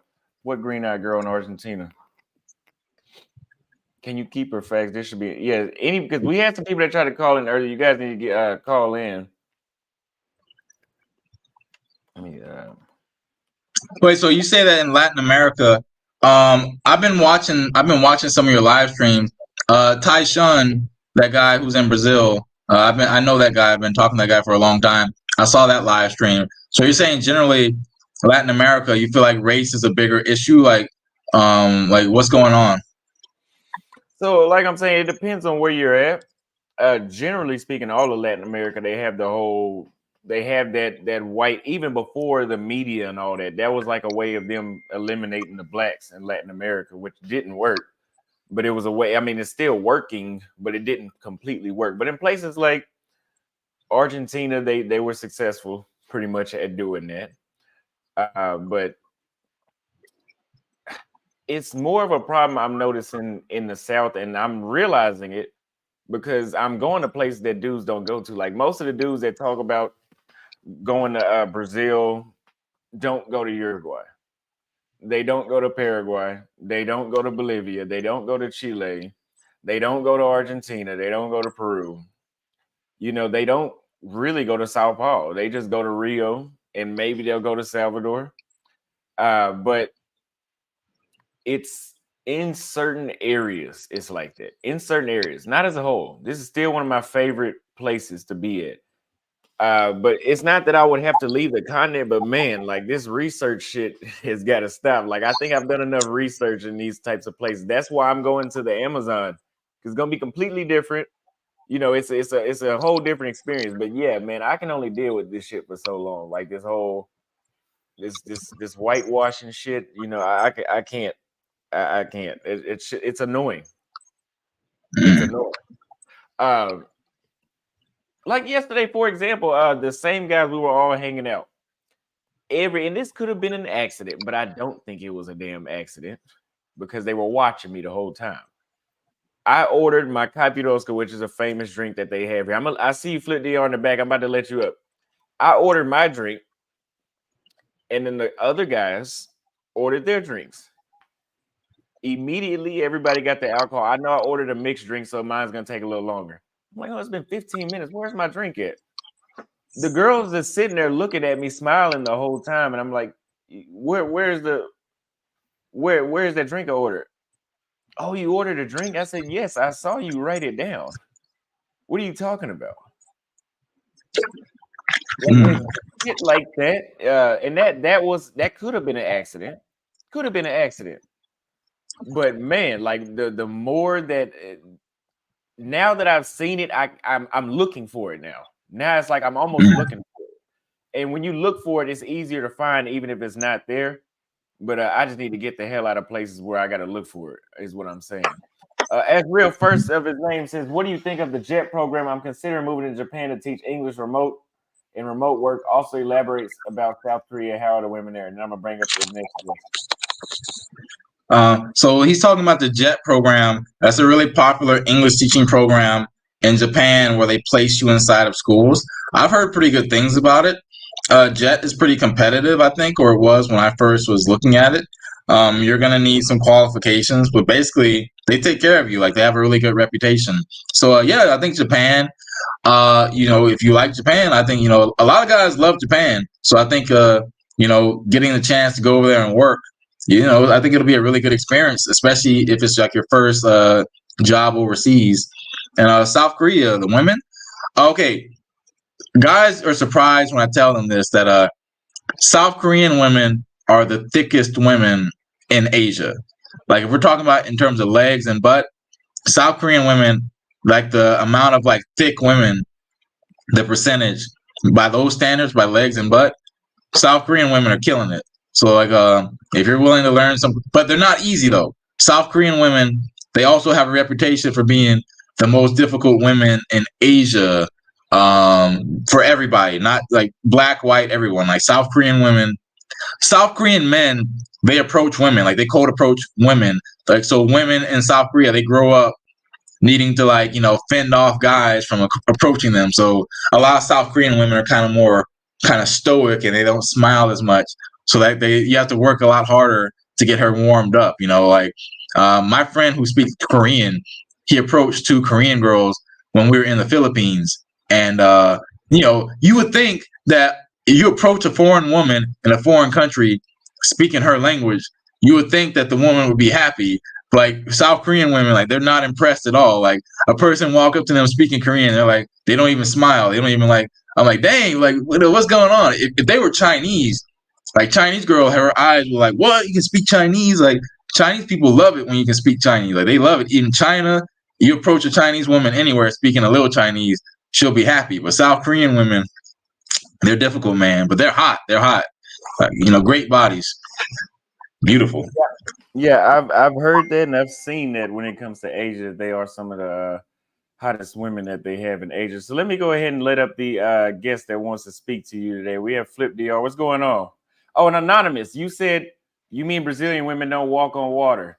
They still walk on water, just not where I'm at right now. Go ahead. His mic is muted. Yeah, you hear me? Okay, Yeah. so Flight Madness, Austin, thanks for having me on. So Yes, sir. you're a young man, so I'm gonna take it easy on you, Flight Madness. How old are you by any chance? I'm 32. Oh yeah, definitely young dude. You're 7 years older than Austin. So regard you know what? I'll take it easy on you, but at the same time, as you grow up to be more of a man, older man, you're gonna see your perspective might change. When it comes to women, when it comes to beauty is a dime a dozen.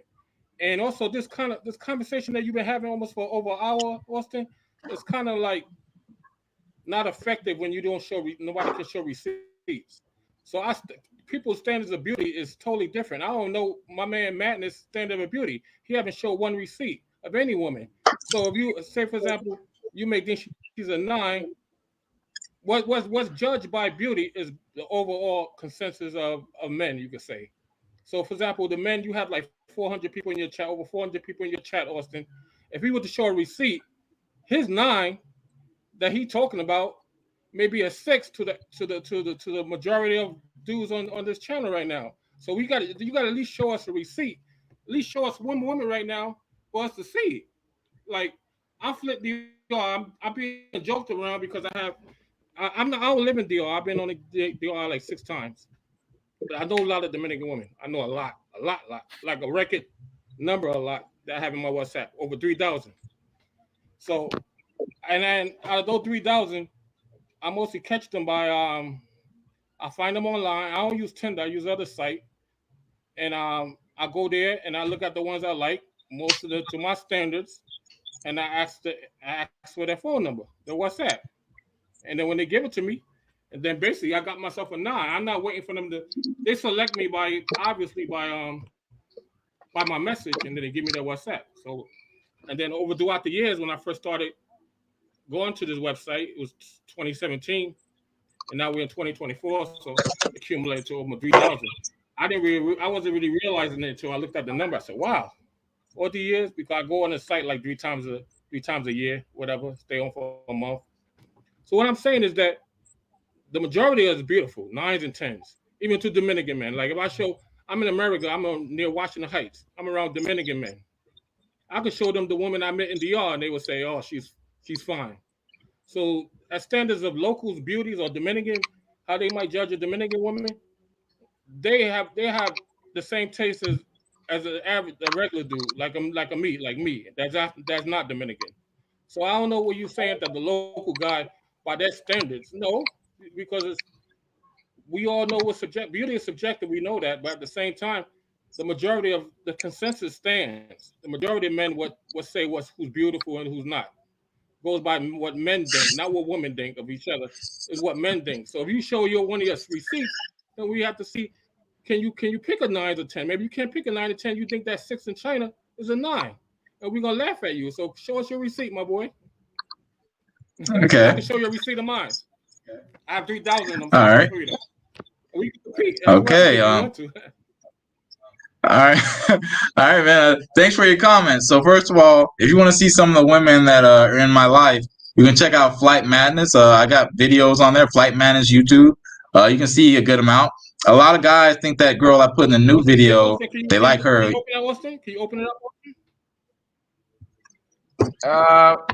Austin, can you open I it don't up? know if we want to do. I don't know if we need to do that for the show, man. We just having a discussion, sir. Yeah, let me address some of your points. So anyway, like if you want to see some receipts, you can look at the girls on my channel, and maybe they're your type, maybe they're not. They're definitely my type. So you said one thing about you meet a lot of women online, right? I feel like, first of all, guys, here's the thing about online. Really, really hot women, they don't have a lot of incentive to use online apps like dating and stuff. Like generally speaking, a woman who has like a super hot woman, you're gonna meet way hotter women in person from cold approach than you would from on like online. That seems to be pretty consistent in almost every country. Like women who are really hot, they got so many guys coming at them that they don't need to be online. So the simple fact that you're meeting women online, it kind of makes me doubt your standards with women in terms of like, oh, like she's a 9 or 10. Like a 9 or 10 is not going to be does not need online dating. Okay, let's back that up. Okay, do you agree that a lot of beautiful women is on Instagram? Yeah, a lot of beautiful women use Instagram. Yeah. Okay, the very woman you're talking about have an IG page, no doubt, right?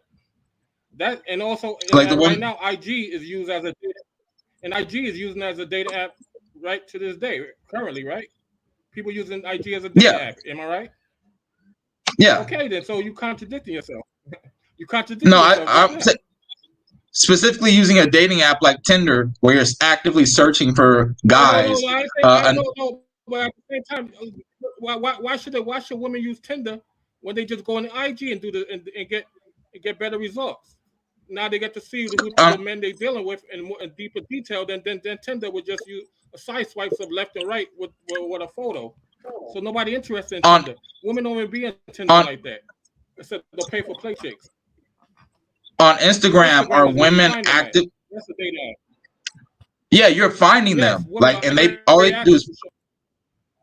Yeah, so like you're finding them. They post photos, and you're like, they're not actively. A girl might not be actively swiping guys. So I feel like Instagram maybe is more passive compared to Tinder or some other dating website is more active, where the woman is actively on there trying to screen out guys. While Instagram, she can just post photos and maybe put a hashtag, and like, you know, I feel like for women, Instagram is more passive. So that's what I'm saying. So yeah, attractive women are on Instagram. Do I think that really super hot attractive women are going to be needing to use dating websites to, like, where they're setting up a profile and like they're like you know, hey, find a Filipina online or find a, like, do I think that like the 9s and 10s of society need to do that? No, they don't need to do that, because they have men coming at them their whole life. They don't need that. Okay, hold on. Okay. Lydia, we got about one more minute left, and I might bring on the next caller. Okay, you're a younger man that's talking to a man that's almost 20 years older than you, right? So listen, what you kind of way off base, and you don't understand how much you are off base, because the very thing you're saying is exactly why, you know, we can get the woman that 9s and 10s, and 9s and 10s, you overvaluating 9s and 10s. You saying that the only way people get them is by being a billionaire. You know how much how it's a very small percentage of billionaires in this country. You keep on mentioning billionaires a lot. You got to lower that number to maybe a millionaire, and even millionaires is a low percentage compared to the average dude around the world. They're a small minority around the world. Millionaires, billionaires that's like, you know, you talk about Bill Gates and Elon Musk and stuff. So don't even mention billionaires. You know, and when it comes to overvaluing women beauty, you mentioning billionaires because the beauty is a dime a dozen, and then beauty is cheap.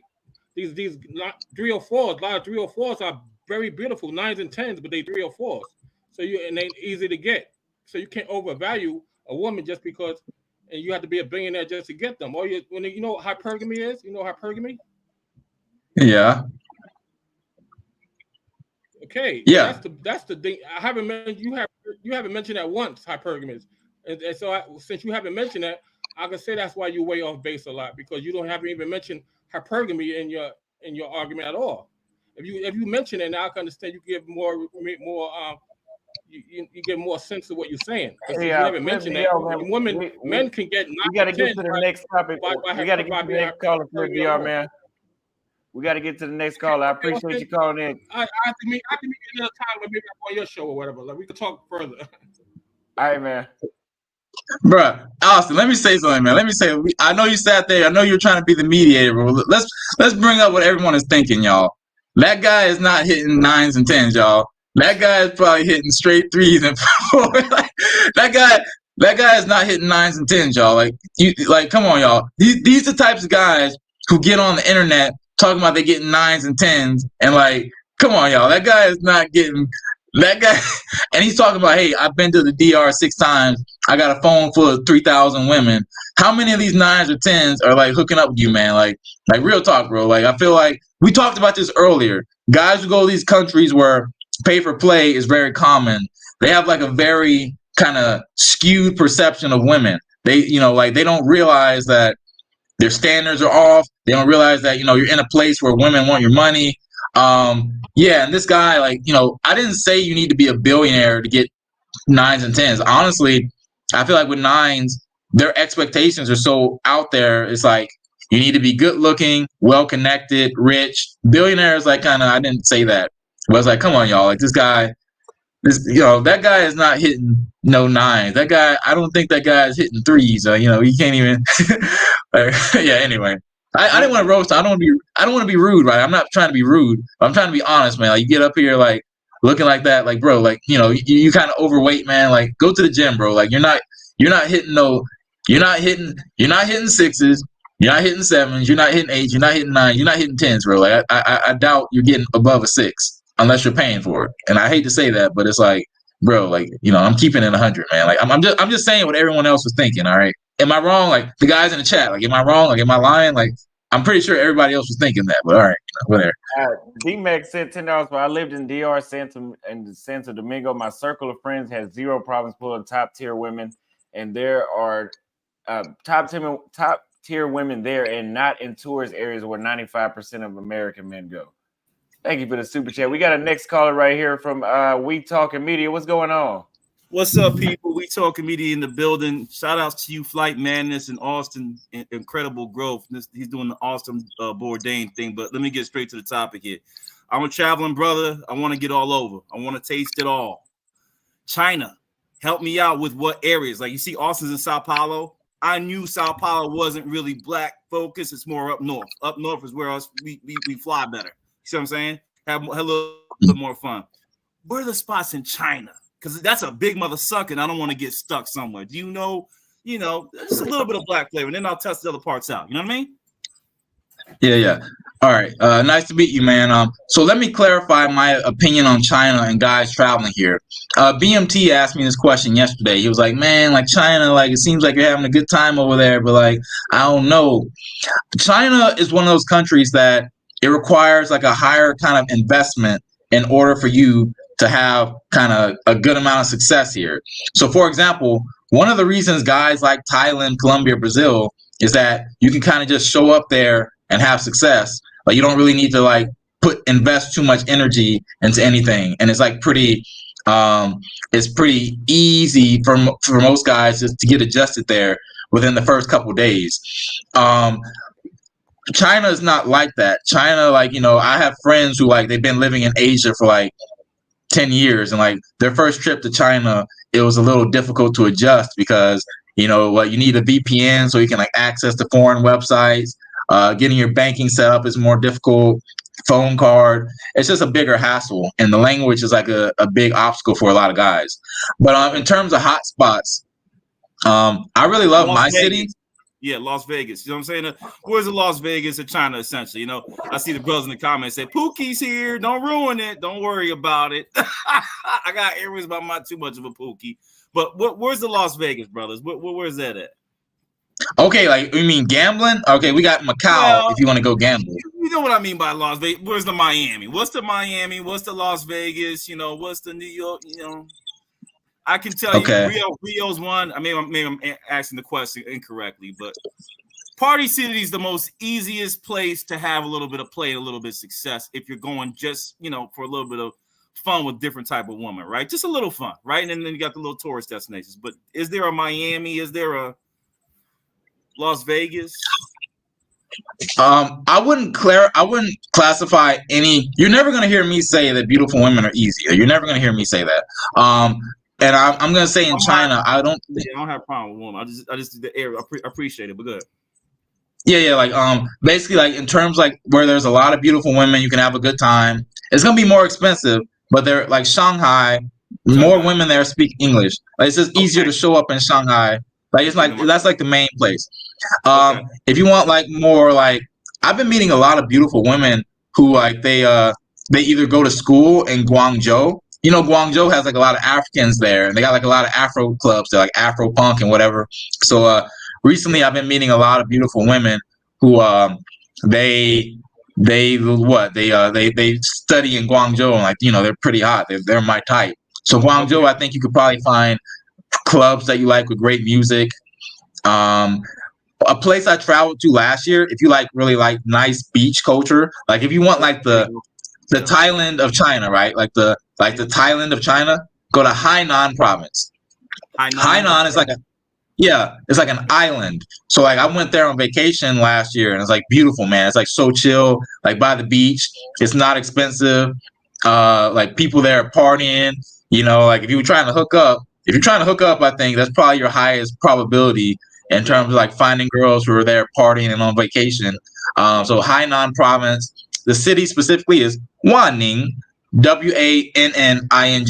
Look up Wanning in Hainan province in China, and that's like a beach town, and a lot of nice clubs, party there. Like girls go there on vacation. You can probably find some good action there. And although in my city I'm in now, Chengdu, but the main issue with Chengdu is that I had to learn Chinese. There are more girls now who speak English, so it's not so big an issue now.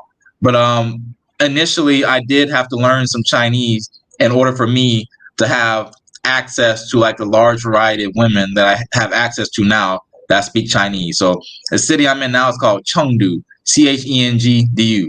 It's famous for the pandas, and but yeah, like China's big, man. There's lots of places. There's lots of places I probably haven't even discovered yet. Just you expanding and going there. I really appreciate you, brother, doing that. Austin's channel, and you doing what you're doing. It's incredible for us to travel. So keep up the good work. I got a channel. 20,000. I got enough videos for double my subscribers. So trying to build that up. But I appreciate y'all and what y'all doing out here. All right, we talk. I'm gone. Thank you. Thank you. So we got a couple super chats. Shay Guevara said $5 for first thing he needs is a dentist to fix his teeth. He's talking about Flip DR. D-Mac said that guy in Sasua, the guys, I guess he's saying all the guys in Sasua look like the Flip DR.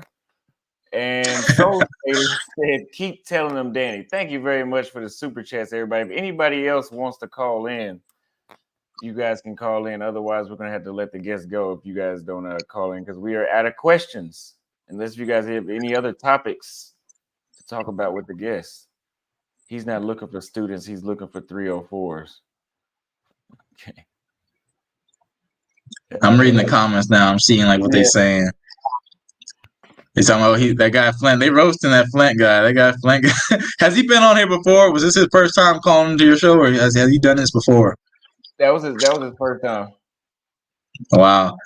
Yeah, I mean, yeah, bro. I mean, that guy kind of is really interesting, man. These guys are delusional, man. Like a lot of these guys, I don't know how they go through life with this kind of level of delusion.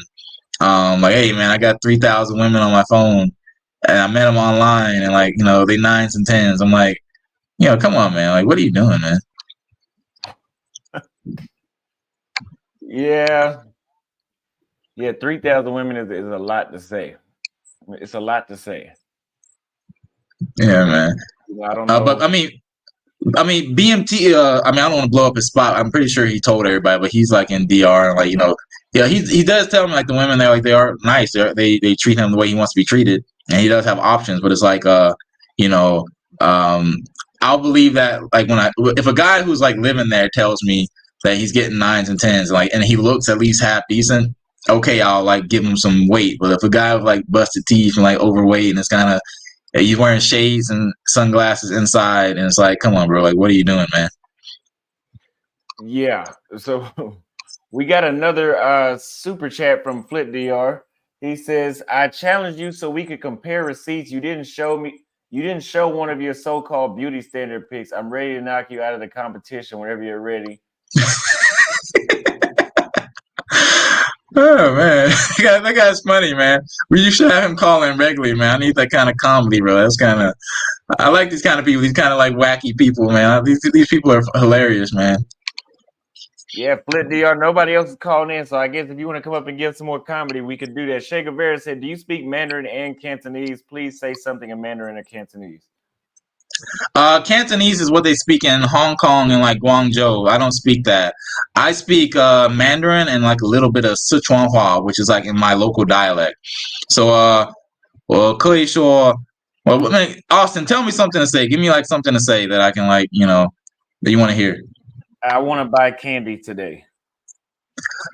我今天要买一些糖，我要买糖.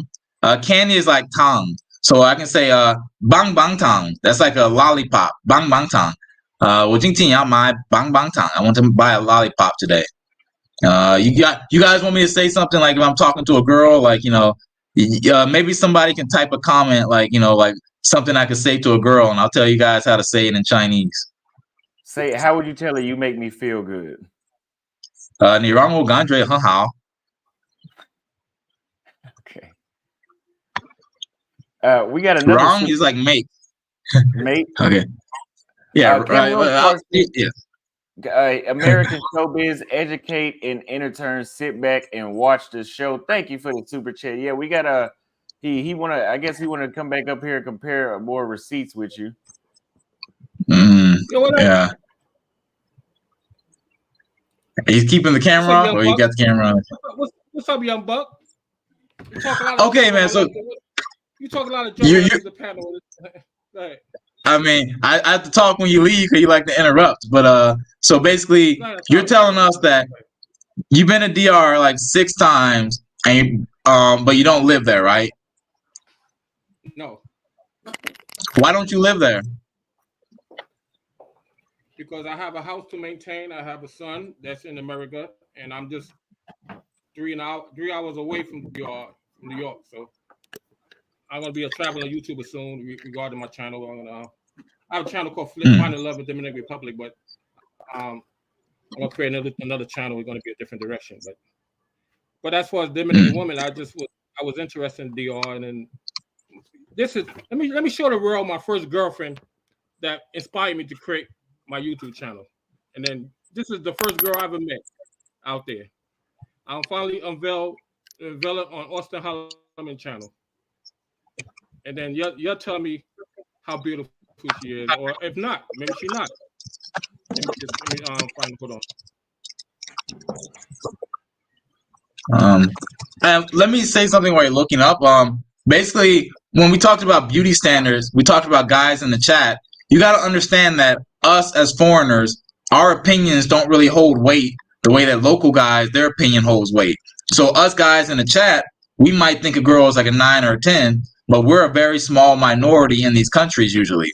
So like the local guys with the money, the power, the connections, their opinion matters a lot more in terms of beauty standards. So us as foreigners, we can't go overseas and like enforce our beauty standards on the women because you might think she's 9 or 10, but your opinion doesn't hold much weight in that society.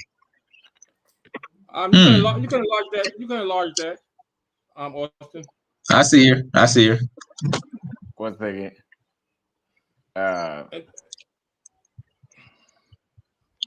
So that's your 9?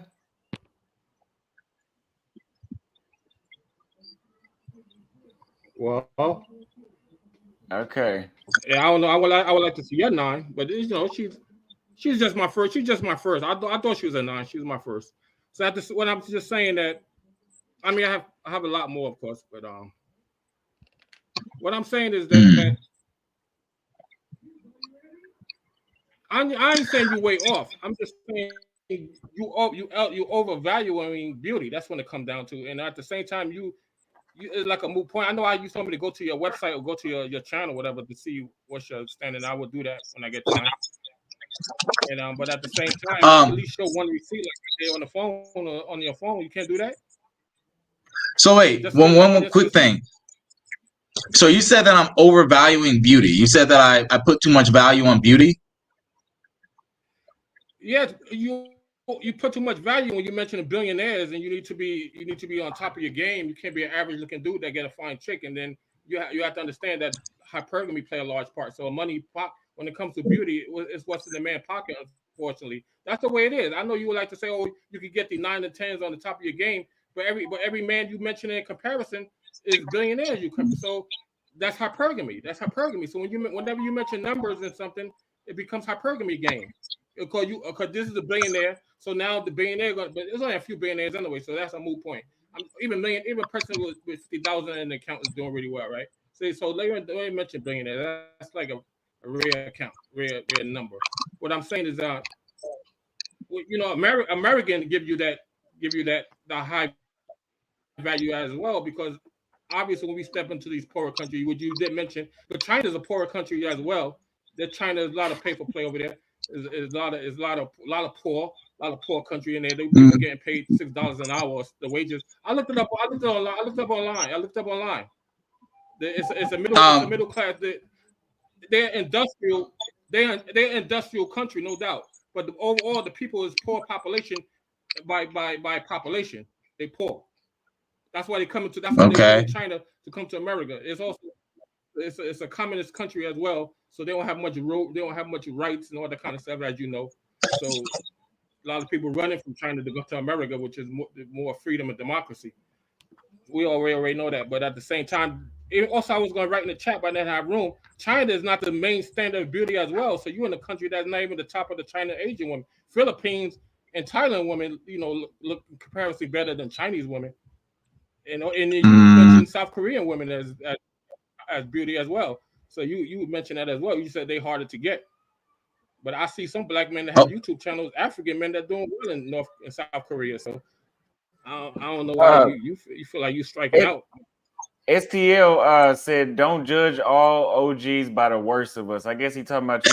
Drew also just knows that his find love in the DR passport has been expired for over 4 years. He's delusional. Congratulations! Okay. I got my new passport. Congratulations! I got my new passport, no stamps, and I'm about to travel this month. So congratulations! My new passport arrived. My renewal passport. So no more Flip D. I don't have his passport. Now I'm ready to get busy with my YouTube channel, and I'm about to compete against Austin with the numbers. Okay, let me comment. I wrote down some of the things you said, Flint DR. Let me start from the top. So generally speaking, a woman's value in society, how much people value her appearance matters a lot. So if she's not really beautiful, then her value in society is probably not as high. I want to start off by saying that. So you said something like, I overvalue beauty. The guys I hear who say that game doesn't matter or that they're out here smashing 9s and 10s, I always often hear them say that beauty doesn't matter. It's like, I don't know what they're saying. Like guys are saying like, hey, I'm out here getting 9s and 10s, but they're a 9 or a 10 because of their personality and what they do for me. Like I heard guys say that pretty often in the past week. I've been doing these panels all week, and guys are saying like, she might not be a 9 physically, but she washes my underwear and she cooks for me. So she's a 9 in my book. And I'm like, it doesn't work that way, man. She's a 9 based off how she looks. Her personality might be completely trash, but if she's hot enough, she's going to get guys like Leonardo DiCaprio. She's going to be on the beach with Leonardo DiCaprio and the rest of those models. So appearance, number one, that depends. That affects a woman's rating. 2, you said China's poor. Maybe they're poor relative. Like, oh, you have something to say? Like, you want to comment on what I said? No, go ahead. Finish with I'm sorry to cut you off. Finish with your point. Go ahead. Sorry. Okay, you said China's poor. The point I want to make with China is that China is rich enough to where you don't have women begging for money, and like there are lots of rich Chinese guys around here throwing around money. So like the average beautiful woman in China, she's probably been offered money, a lot of money to her for whatever. Like she maybe didn't accept the money, but I'm saying that there's a really high chance that a beautiful woman in China, if she's the type of girl that Chinese guys think is beautiful, she's probably got some guy who offered her a large amount of money for whatever. Like I was on a date with a girl in the Philippines, and like a Chinese guy called up her phone while we're on the date, and while on the phone, he offered her $70,000 if she agreed to marry him. He did that right there over the phone. And I was like, dang, like, these guys are like, they balling over here. So like, get that out of your mind that like they throwing a lot of money around here. Like Chinese guys are throwing around a lot of money, man. And number 3, China influences the whole area over here in Asia, this part of the world. Everything that China does, it affects the surrounding countries. So China does have a lot of influence. Now, the surrounding countries, a lot of them don't like China. That they don't like the Chinese, but it doesn't matter if they don't like them or not. Like the point is, like when you got power, you can kind of move things, you can make things happen. So China has a lot of influence. Now I don't know if that affects beauty standards, but it just affects things because what happens in China matters. And I'll say, you said Thai girls and Philippine girls are more attractive than Chinese girls. When I was in Thailand, the most beautiful Thai girls that I met, they all told me like, hey, I'm mixed with Chinese, and generally speaking, it seems like most guys agree with me who I asked about this. The most beautiful Thai women, they usually have some kind of Chinese blood. That seems to be, because like every time you meet a beautiful Thai girl, like a lot of times they try to flex like, hey, I'm mixed with Chinese, I'm like, I'm not a full 100% Thai. So that's something to keep in mind. And I don't know how much time you spent in the Philippines. I was in the Philippines for 2 weeks, man. I was in Manila and Cebu. Okay, bro. Look, back in January, I was thinking about leaving China. I was thinking about moving to a new country because I've been in China for so long. I was like, okay, I hear really good things about the Philippines. A lot of passport bros, they boost up the Philippines like it's so great. But then I went there and I was very disappointed by the women. I was very disappointed. Like, there's just not a lot of attractive women walking around in the Philippines compared to like the other countries. I see Austin shaking his head. He agrees. Like, every guy I know who goes from Thailand to the Philippines, like every guy I know, like they prefer Thailand. Like Thailand has way more beautiful women. China, South Korea, Japan, they got way more beautiful women. Like I can walk down the street like this evening in China, like maybe around 5 p.m., 6 p.m. I'm gonna literally see hundreds of beautiful women walking around. I was in two different cities, two of the major cities in the Philippines. I did not see that, man. Like the women, like guys like the Philippines, they go there to get married to the women or something. I guess the women there are good for marriage. Like for younger guys who are like, I mean, even for guys who just want beautiful women, like if you want like a beautiful wife, or it's gonna be more, you can find them there, but it's like there's so like low percentage. It's like I was very disappointed by the Philippines, and a lot of guys get on me. A lot of guys like, hey man, you talking trash about the Philippines? I got a Philippine wife. I mean, I'm not trying to disrespect your wife, man. I'm just trying to say the other Asian countries have a much higher percentage of beautiful women. So I suggest you go to those other countries first. You can try it out. Go see for yourself. Like maybe you'll disagree with me. A lot of guys disagree, but a lot of guys agree with me. A lot of guys do agree with me. We gotta we You know gotta what? You hold your own. hold on one second, Flippy. One second. No Reservations has a comment for Danny. He says local opinions hold more weight than the foreigner. No, I'm not with that. It's more level to than that. No, local opinions, like local people, they determine the beauty standard. It's like there's billions of Chinese people here. Us, like a few million foreigners, we're not gonna come over and change their beauty standards just because we think, we think that Asian girls with big butts are attractive and big legs. But like us black men coming over there and saying that, that's not gonna affect our numbers are just so low. We don't have any power in the media, like the local, like, local media of these countries. We don't have the power to impact their beauty standards, even though we think certain types of women are hot. And I respect no reservations. I've seen his channel. I respect his opinion. He seems pretty well traveled, and he seems like he has experience with women. But you got to know that your opinion, holds very little weight in that society. Probably you're not going to be over there like, hey, these girls are beautiful. Like, you think everyone's going to change their opinion? Like, they've been raised their whole life to think a certain type of thing is beautiful. Like, you're not going to go over there and change what they've been growing up with their whole life. D-Max says a lot of guys travel to get bottom feeders of that society. I'm impressed on the class of women you can pull in these countries. Wait, what's he? A lot of guys travel and get the bottom feeders. That's true. I'm impressed on the class of women.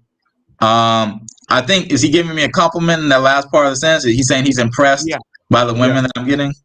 Yeah. Oh, thank you, man. Thanks a lot. But yeah, a lot of guys, man. A lot of guys are out here smashing, like, I mean, look, if you think the woman's beautiful, that's your type, that's fine. But like, honestly, especially when it comes to us black men, I think a lot of us, we just kind of go for what's easy rather than going for like maybe what we think is like the best. Like, you hear that phrase all the time. Like, people say it's like, okay, go for girls who like you. Well, man, and go for like that. That's true.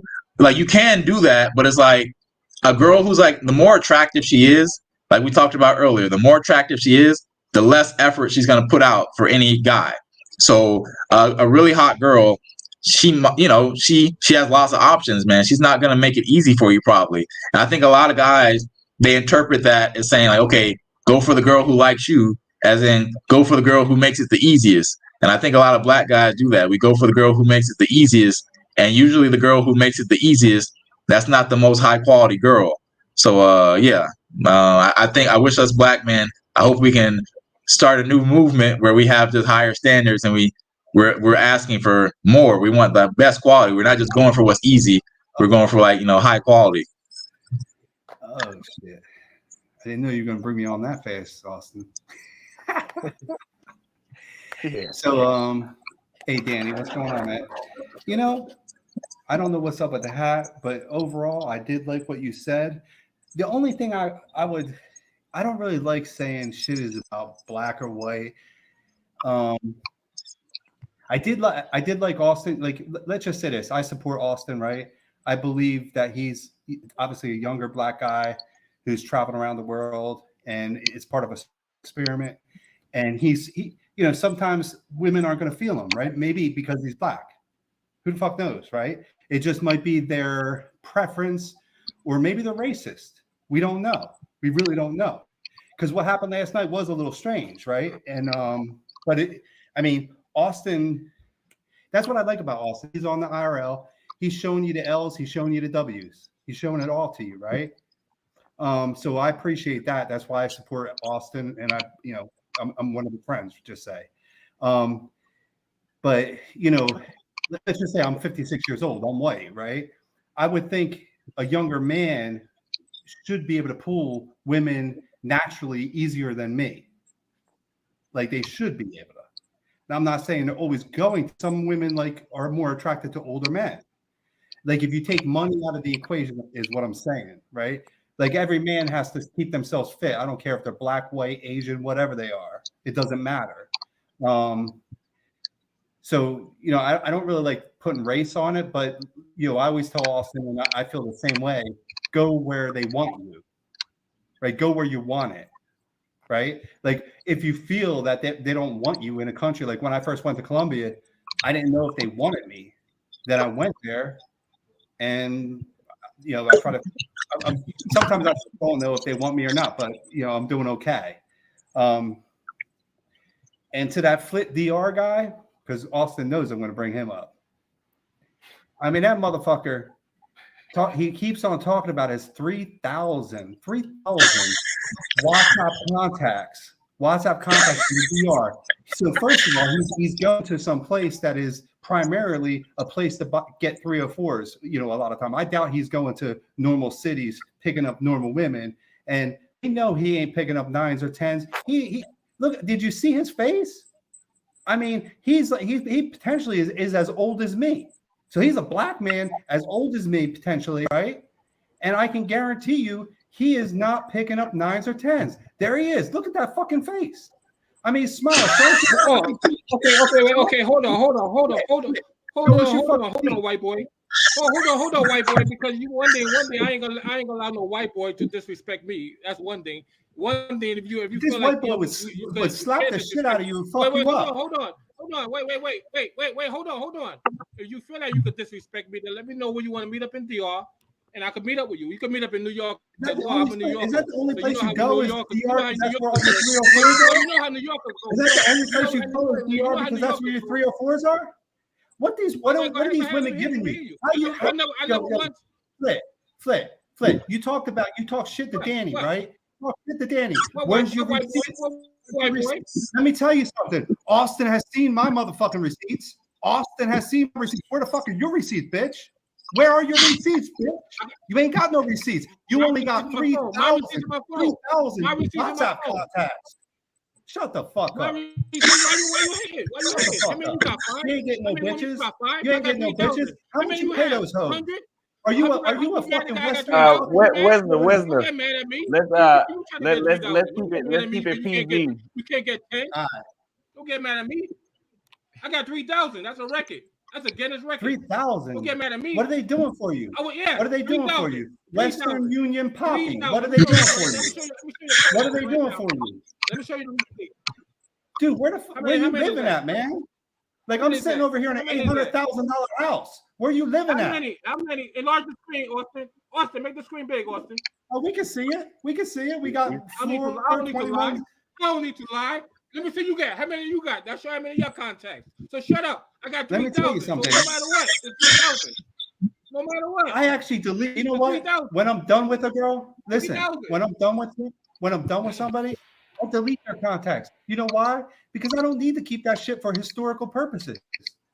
I don't need to keep it for historical purposes. I ain't trying to build up 3,000 contacts on my phone because I wouldn't even remember who they are. Do you understand that? Like, dude, I make a lot of money, right? Oh, how much you pay that hoe? Come on, man. You know she ain't with you for nothing. Come on, man. This is beautiful. Danny, what you think? Is he paying her or not? Tell me the truth. Why are women with you? Because what? Because you look like you are Tom Cruise or Brad Pitt? Dude, I ain't Brad Pitt. You far from that. I got a bigger deal than you. Why am I with you? You know what I mean? You probably can't even get that shit up. How much do you have to take 2 Viagra's to fucking do it? Listen. Let me shut you up there right now. White men have nothing on a black man except they have a head start when it comes to financials. That's the only thing a white man have over. You don't have nothing over athleticism. When it comes to mind, when it comes to power, nothing. Dude, I can guarantee you I'm more athletic than you. I mean, you already heard Danny even talk shit. Dude, get to the gym, dude. Get to the gym. Get to the gym. Dude, when's the last time you've been in the gym? I've been out the dunk when you play basketball. I'm a basketball player. Yeah. I'm 6'2". You want to come in? You want to meet me in gym? You want to meet me? See, I can compete. I can outrun you too. I'm trying to drink some beers today. I hurt my back. I'm 6'2". I'm not overweight. I can lose a little pounds, but I'm not overweight. I'm 6'2", my height. I'm not like a fat guy. What's your height? You look a little puffy. You look a little puffy. Are you like Sean PW? What is that? Puffy Combs? I'm glad I gained weight because all my life in my 20s, I've been like less than 200 pounds, like 175 all my life and skinny. So when I gained some weight, as I got older, what people do when you get older, you gain weight. All my life in my 20s and 30s. I don't think you're doing nothing with those 3. I don't. That girl. Hey, I'm gonna tell you, Flit DR. That girl that you just showed me looked good, right? But I don't think you smashing her for free. That's the facts, right? You know what I mean? Listen. Every woman wants something from a man. What do they want from you? Even Austin Holloman considered a pretty boy. Even he might have to take them on a dates and you don't get them like on the low on like free. You probably got to take them out. You got to finesse them. So what you giving Shorty? Could do that as men. Just tell us. That one that you showed us. What are you giving Shorty? When it comes to women that's beautiful, you do have to compete. What are you giving Shorty? What do they want from you, Flit? I gave her money because I gave her money a lot of money. There you go. She's gonna be my YouTube channel. At least there's nothing wrong with you being honest. Nothing wrong with you being honest. I'm known for sending a lot of money to women, but at the same time, I can't say nothing more about you.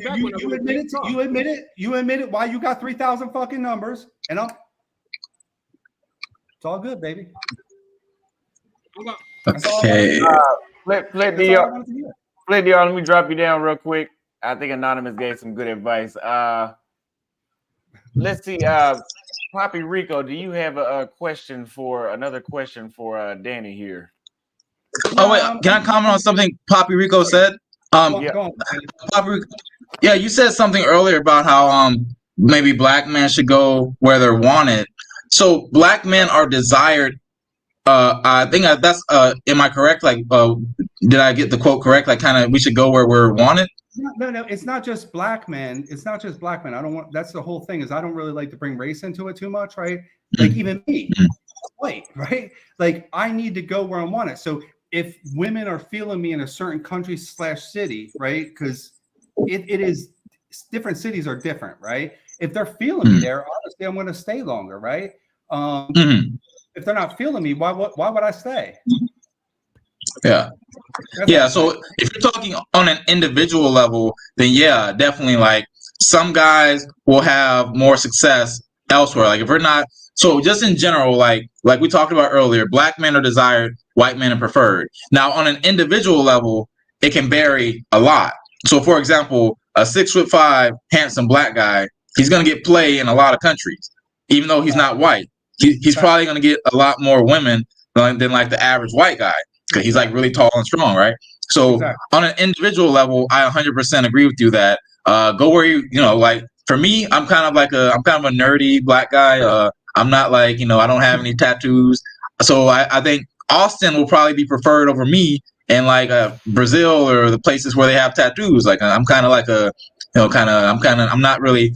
I don't have that kind of image, that kind of like, that edgy image. So yeah, it depends on the individual if we're looking at it from that perspective. Yeah. Like for example, somebody might not like tattoos. I mean, it's possible, right? So, yeah, I think it's individual basis. I mean, everybody brings, like, I talked to Austin about this. I've talked to other men about this, right? Like, the equalizer, usually, like an older man, most older men, the women are with them for their finances, right? The women are with them for security, right? When I was a younger guy living in, visiting Thailand, I used to go there, when I was 28, Cambodia, Vietnam, whatever. So I've been to Asia, right? I've been to Asia a lot. I used to date a pediatric cardiac anesthesiologist in Bangkok, right?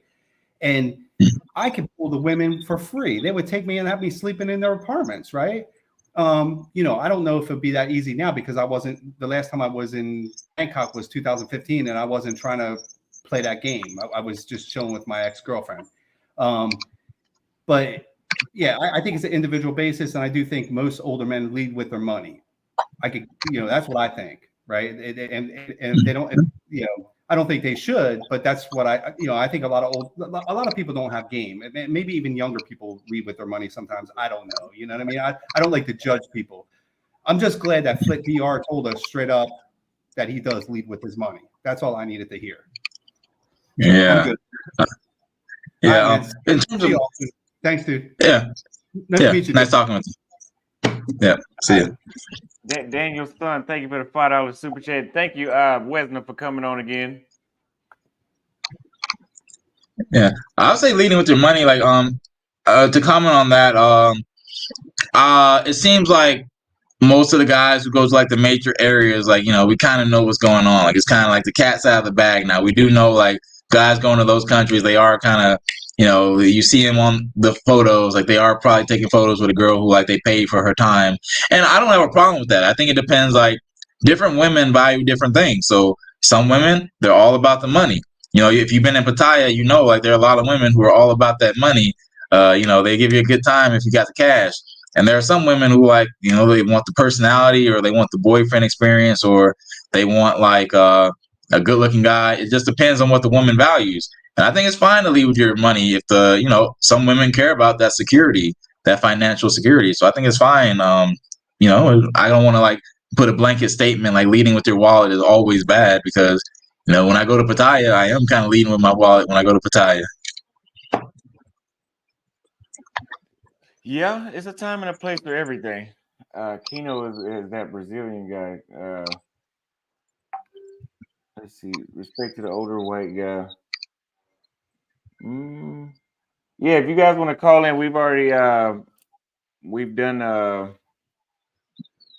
we've done it. Otherwise, we're going to end the live stream here in a minute.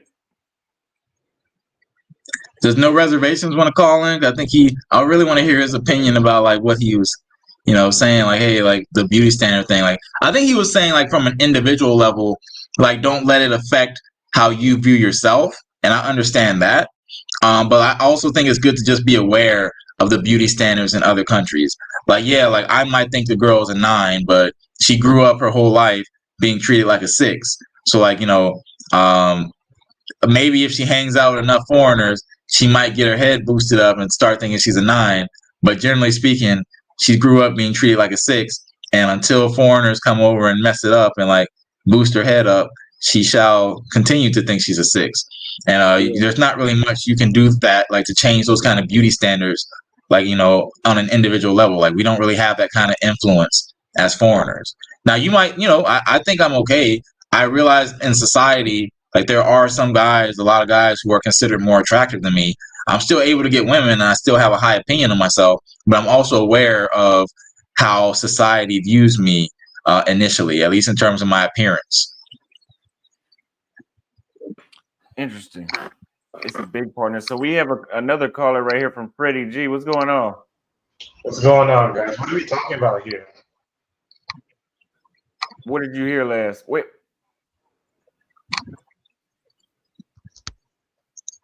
All right, let me bring up the next one. We Talking Media. What's going on? You back again? What's happening? What's up, brother? Duty standard thing. I think that's an excellent point. But there's a there's a thing called the what's the supermodel pageantry that we talk about. Maybe Victoria's Secrets. Maybe you guys are too young for that, but there's certain type of beauty that's worldwide, right? There's like a black woman who runs a super pageant. You can say she's attractive to 80 percentile of the people in the world, no matter the race. You know what I'm saying?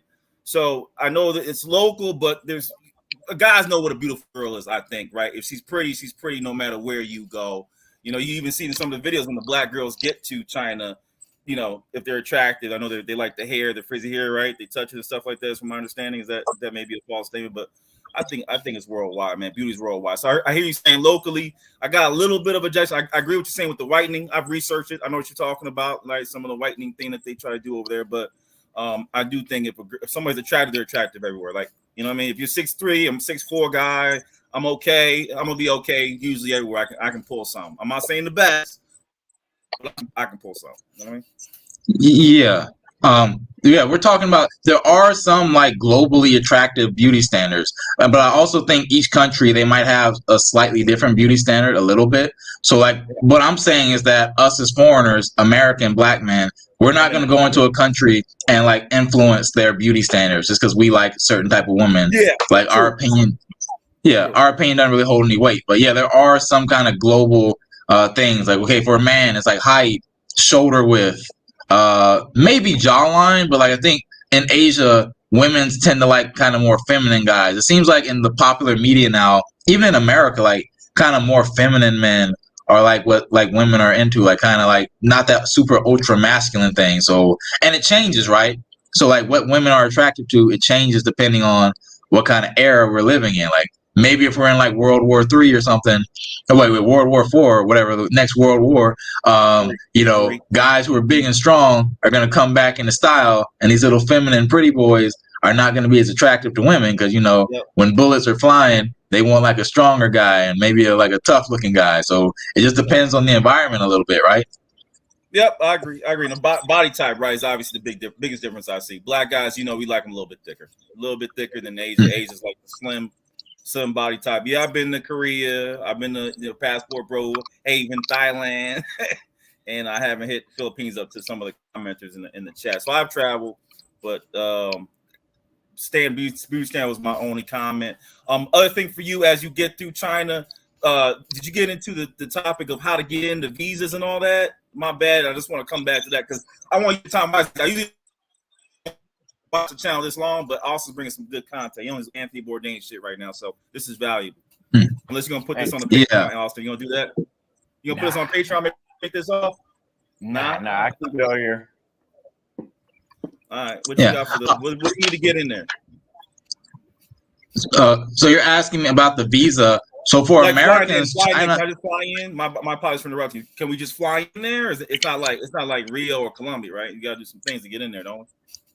You need to have a visa beforehand, but the thing is that China offers a really good visa for Americans. They offer us a 10-year tourist visa, and I don't know the price, but it's decently affordable. Like if you're a traveling man, you should be able to afford the visa price here. It's not super expensive or anything, but it's for 10 years. So it's basically, if you're a guy who lives overseas or you're trying to live overseas, you know how annoying like the whole visa thing is, like trying to like stay in a country long term or figuring out how you can stay there long term.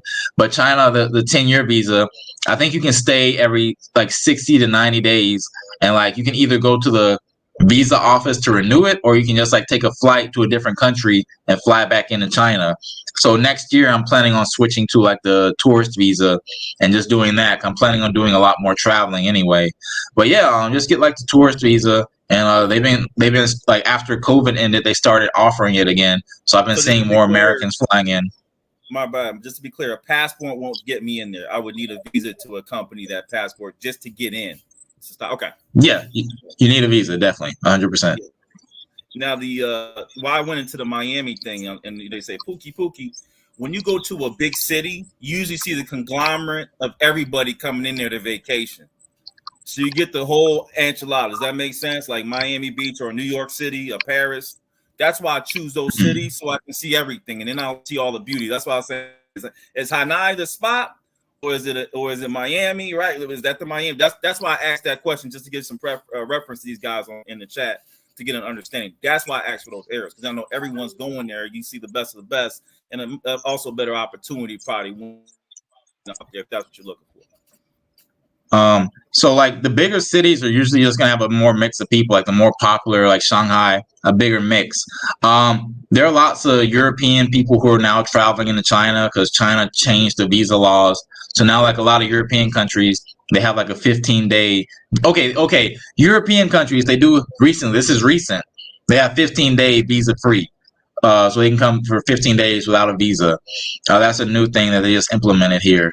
But yeah, like usually, like there's like a big mix of people in the cities, man. Like my city, we got people from all over, man. We got like it's a big mix. Just go to the big cities. You'll meet people from all these random countries that you know, like what? That's a country? I never heard of that place. Like where is that? You know, you'll meet tons of people. You got a long term right now? Do you got a long term right now yourself? Getting personal here? Or you got a long term girl?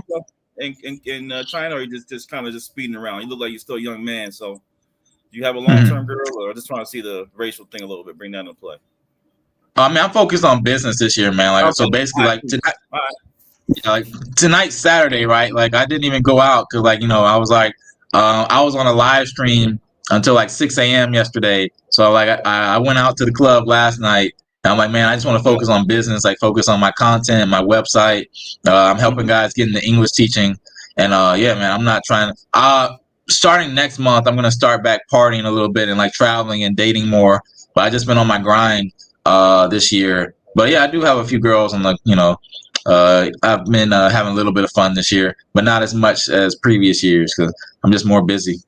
Okay, Gunja, I think is the area I gotta go to. Just so I do a lot of 3D and software shit, and obviously clothing and all that. So that's a big center. Is it Shangdao, or I forgot how it's pronounced?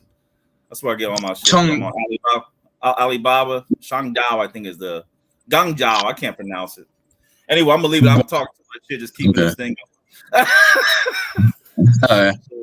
Yeah, I'm gonna let it go. Just trying to keep it moving for Austin here in the team. So I'm gonna jump off. Let them keep killing me on the comments. I like that. Keep it going. Hit the like button, baby. Get them running. Let's go. Thank you. All right. That's it so far. If not, because I got a call I gotta get on here in 20 minutes. But other than that, man, so what's the plans for the future? Man, you know, I still do a lot of English teaching now. I'm gonna gradually phase that out and just mainly do online because like I do in person and online. And I think next year I'm just gonna be 100% online. That way I can just travel and film content as much as I want. And yeah, you know, I launched a physical product. I got a travel bag for you guys, you know, Flight Madness. Go to theflightmadness.com, get your travel bag, you know, when you're on Soy 6 or Pattaya or in Colombia, you know, it can hold all the condoms, all the lube you want, man. You know, get nasty over there while you're traveling. So yeah, man, I'm just working on business stuff and like putting out content, and I want to launch more products. And I've been doing more consultations because a lot of guys are trying to get into English teaching. So I'm helping a lot of guys get into that, like teaching online. So like you can also live this kind of remote lifestyle. I haven't been back to America in 10. I haven't been back to America since 2019, and I've been living overseas since 2014. So it's like English teaching has sustained me a lot, and I highly recommend it for guys if you want to try to stay, you know, overseas for a while. So yeah, and make good money too. Okay, well that sounds good. So what website can they find your bags at? Just go to flightmadness.com. Flightmadness.com. Flightmadness.com. Well, we appreciate you calling in today and giving us all the good information and the debate. Not from me though. It was from the chat more so. But we appreciate your time today. Yeah, man. Thanks for having me on, man. I'm looking forward to, you know, future topics and, you know, more debates, whatever you want, man. I'm always down. I appreciate it. Yeah, man. Nice talking to you. You as well. All right, man. See ya. All right, you guys. That's it for today. I hope you guys enjoyed the show. If you guys want me to go to another city in Brazil, which I've already bought the plane ticket from Manaus, but I can switch it to an earlier date. We can go to Manaus, this week, or we can stay in Sao Paulo until what looks like another 2 weeks. Another 2 weeks, and then after that, we'll be going to Europe. We would have to do a fundraiser for that. We would have to get a fundraiser Airbnb if you guys want to see it sooner. Or I could pay out of my own YouTube check, but that will have to be after I get paid later on this month. So it's up to you. If you guys want to see Amazon vlogs, if you guys want to see what the people are like in the Amazon, the Cash App is $ Austin Holloman. Otherwise, we would have to be in Sao Paulo another 2 weeks. Let's see how many likes we got so far on the video. 261 people have hit the like button, but I know for a fact over 1,000 have came through. Amazon, yeah, I do want to leave. Yeah, I don't hate it, but like I'm not. And I was telling the guys I was hanging out with yesterday, I was telling No Reservations that I need to switch up my routine and go to a different area. I mean, let me look at the map really quick. I've been to Republica. I started in Republica. I was staying there. I've been to the other neighborhood that I tried to get on live stream yesterday for you guys, but it wasn't. This phone is horrible to do live streams. I did the Itium, whatever it's called. It's a rich neighborhood that's nearby. I went to that one. I'm in Pinheiros. I've been to Central. I was in Central last night too.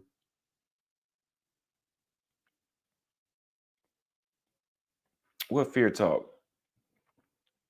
My picnic date. That picnic, she said Sunday, but I haven't heard back from her, and that seems quite common here in Sao Paulo.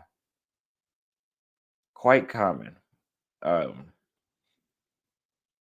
If this is the United States, I could go on a rant about it, but I don't really rant about other countries because I just leave if it gets bad. But yeah, all that talking in person didn't mean shit. It doesn't mean shit like at all. Give the black neighborhood a chance. Maybe I could do that tomorrow. I'm not uncomfortable, but I'm just kind of like, okay, like I think I've socially, socializing. I think I've seen enough, but we will get the other neighborhood, the black neighborhood, a chance. But I think socially, I've seen enough. And usually, once I get to that point, it's kind of hard for me to be like, oh, like okay, let's go over here. Like I might have to be drunk to do it. Yes, I do know where the blacks are at in Sao Paulo. Somebody told me yesterday. But my honest thoughts on Sao Paulo so far, somebody just asked. It is a great city with beautiful art all alongside the buildings. The people are friendly.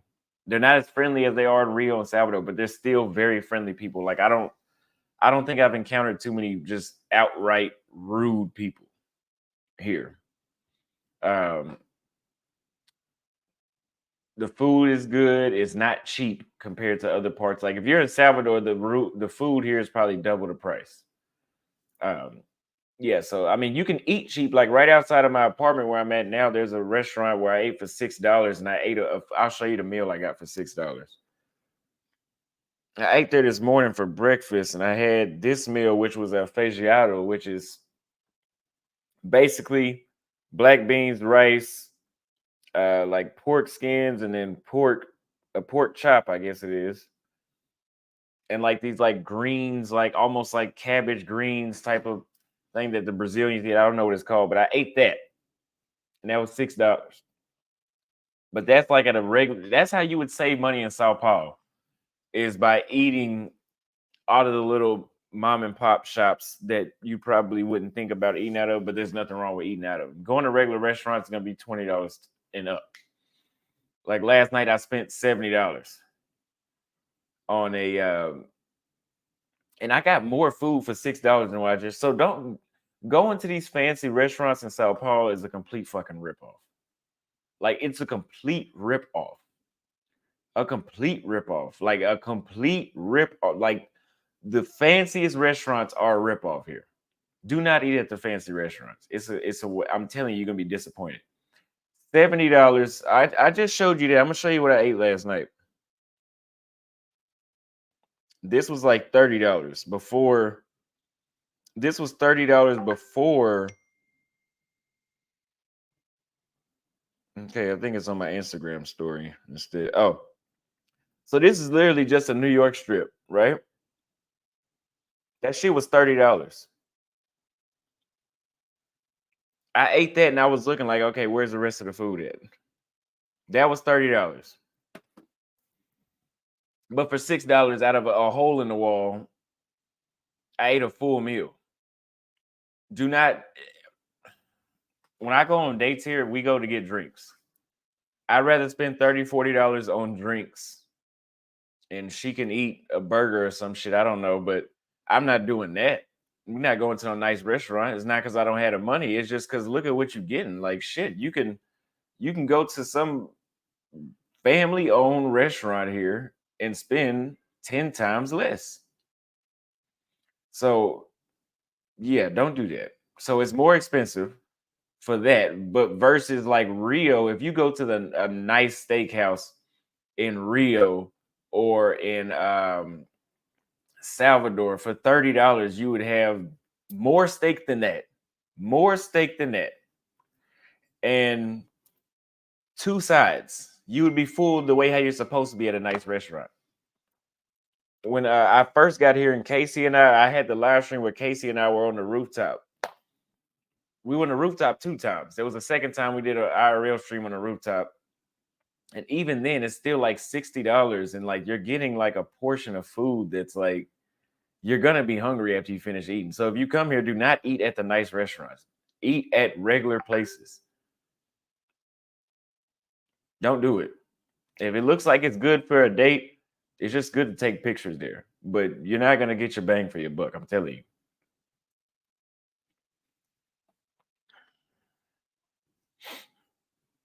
So, dating-wise in Sao Paulo, you guys want to know about dating.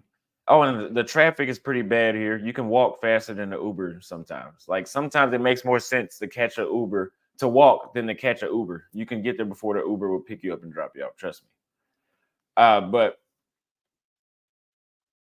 how are the grocery stores? They have very nice grocery stores, almost like Whole Foods level grocery stores. A lot of them are like that. A lot of nice stuff. Dating here, there's a lot of beautiful women, a lot of all races. You have Asian, black, white, the mixed races. They will be nice when you meet them. They will kiss you when you meet them. And in my experience, 9 times out of 10, you won't hear them again. It's like the States, it seems like, where you have to, if you want to smash something, you got to meet them and you got to do it right then. Like, don't let them out of your sight. Honestly. Because once you walk away from them and you got their phone number, they're pretty much guaranteed. Like, it's pretty much as good as gone. Now, has that been my experience with every chick? No. The chicks that I went on dates with, I met one on a dating app and I didn't meet her until 2 or 3 days later. But I'm telling you, that shit's not, like, I'm not going to tell you that's going to be the scenario. Like, you get their phone number, is like the States. That shit means nothing. Versus if you go to Salvador, you're in Rio, I'm telling you, 9 times out of 10, if you get a chick's phone number, you're more than likely going to see her again the same day or within 3 days. Versus here, yeah. I cannot tell you how many phone numbers I've gotten. Yeah, no. And I was just, in person, I was just pretty much sold. Like, yeah, I know I'm going to see her again. Never see her again. And I've been here when did I get here? 18 days ago? That was like May 20th. I think I got here May 20th. So it's been long enough for me to have a judgment about this. And y'all know I approach and talk to women daily. So Yeah, I definitely wouldn't recommend it for dating. And when it comes to that, it's not a race thing because, like I told you, Jason was here and he was saying the same thing about the whole texting games.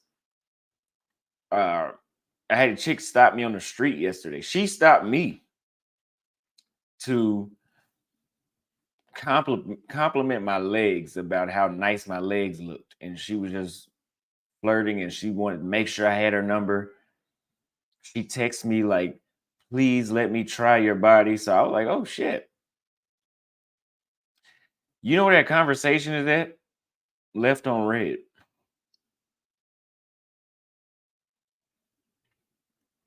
I can't deal with it. I can't. That's. Oh shit. That's pretty much what I was dealing with in Dallas. That's pretty much. I mean, after all that aggressive ass shit she did in person, left on red.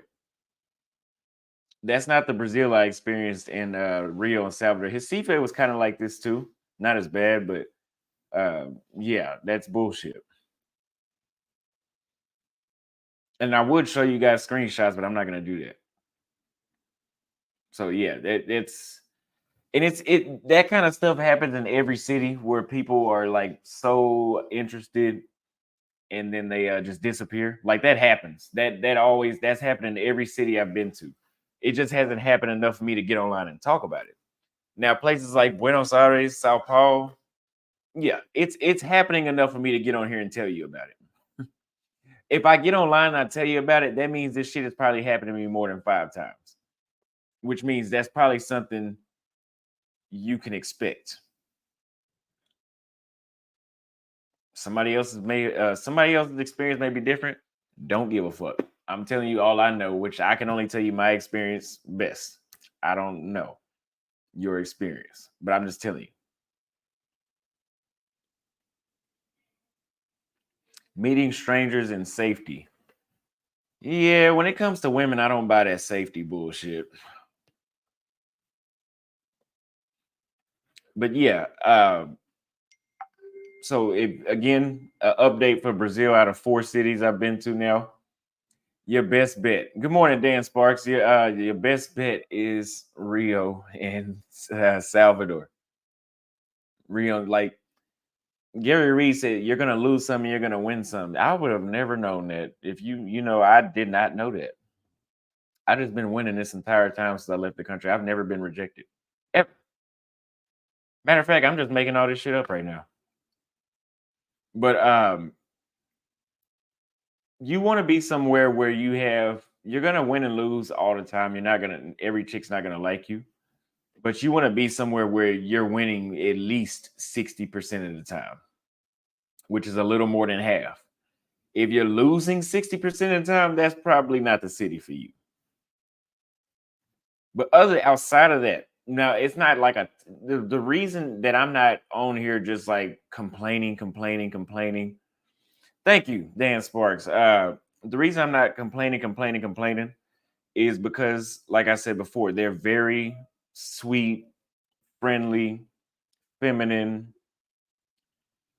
So it makes up for it, versus when I was in Dallas, it was, they weren't sweet, feminine, or friendly, and they were ghosted. So that was just pretty much like, okay, this is just bullshit. But yes, it's an ROI. It's an ROI. The amount of, because I have 2 ways of meeting women, which is when I'm just out and about, walking around, going to the gym, at the gym, wherever I'm at. That's how I meet women. Or I use dating apps and Instagram, which that's like my secondary. I don't really do it that much. If you are spending the majority of your time approaching women while you're out, putting in all that energy, having the balls to do it, every chick you think is attractive, then yeah. And you're getting flaked on and all that. Yeah, no. Putting in too much effort for that. Tez J sent $10 for women don't lie or tell the truth. They say what they feel in the moment. Yes, generally speaking, that is true, but I find that to be absolute here in Sao Paulo versus Salvador. It seemed like Salvador and Rio, if a chick was telling you something, you could pretty much believe that shit. Like if she said she was feeling you, she more than likely was feeling you. Here in Sao Paulo, yeah, I'm at this point like whatever they say, it's like oh okay. When I say oh yeah, so let's go hang out later. Like I already got it made in my mind. Like there's no the chances of us seeing again is low. I don't give a damn if she was staying at the door next to me. You know, I wouldn't even bank on it. Mm-mm. In conclusion, I would say save your money. Start in Rio. Start in Rio. Don't start in Sao Paulo. Now, if Sao Paulo works for you, that's great because it's not a bad city. I love it. But yeah, that dating part, I'm not dry. You know, I'm not just, you know, on a dry spell out here, but yeah, no, I think my results should be better. Austin must have talked to a woman and this spreading Austin information about Bahia. No, I think that has nothing to do with it.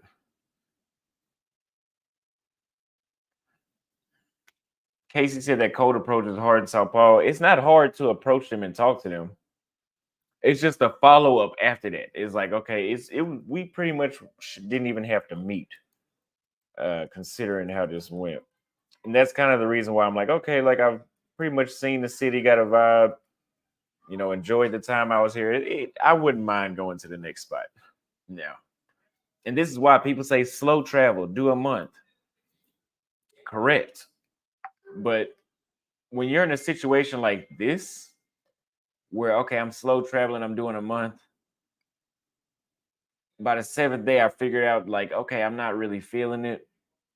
So I got 3 more weeks left, you know, of not feeling it. Versus Austin usually travels 10 days. If I don't like it by the 7th day, okay, I got a weekend left and I'm out of here. You know, that's why I've always traveled for 10 days. And you guys have noticed that places that I really liked, I stayed longer than 10 days. Like Salvador, like Nairobi, like Dar es Salaam. Put it in one in chat if you guys want me to go to Manaus sooner than 2 weeks from now, right now. Let me see, 1, 2, yeah, about 2 weeks. Daniel Sparks sent $25 for get a steak dinner. Thank you for the $25 cash app. Yes, we will go do that now. I got a phone call actually right now, and then I'll probably go somewhere where I can get a steak and we'll do an IRL there. So yeah, we'll put a 1.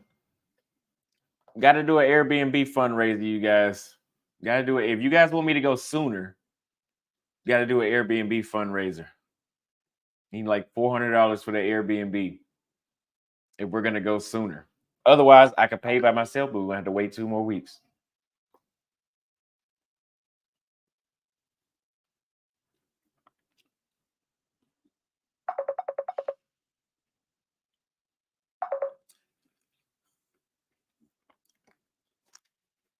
Hot Fire said, "Glad to see you winning, bro. Salute. Thank you for the $2 super chat. Yeah, but you guys, I gotta go. We will do an IRL stream here in a minute. If you guys have any other questions, you could ask me then. I love you guys. I'll see you guys in a little bit.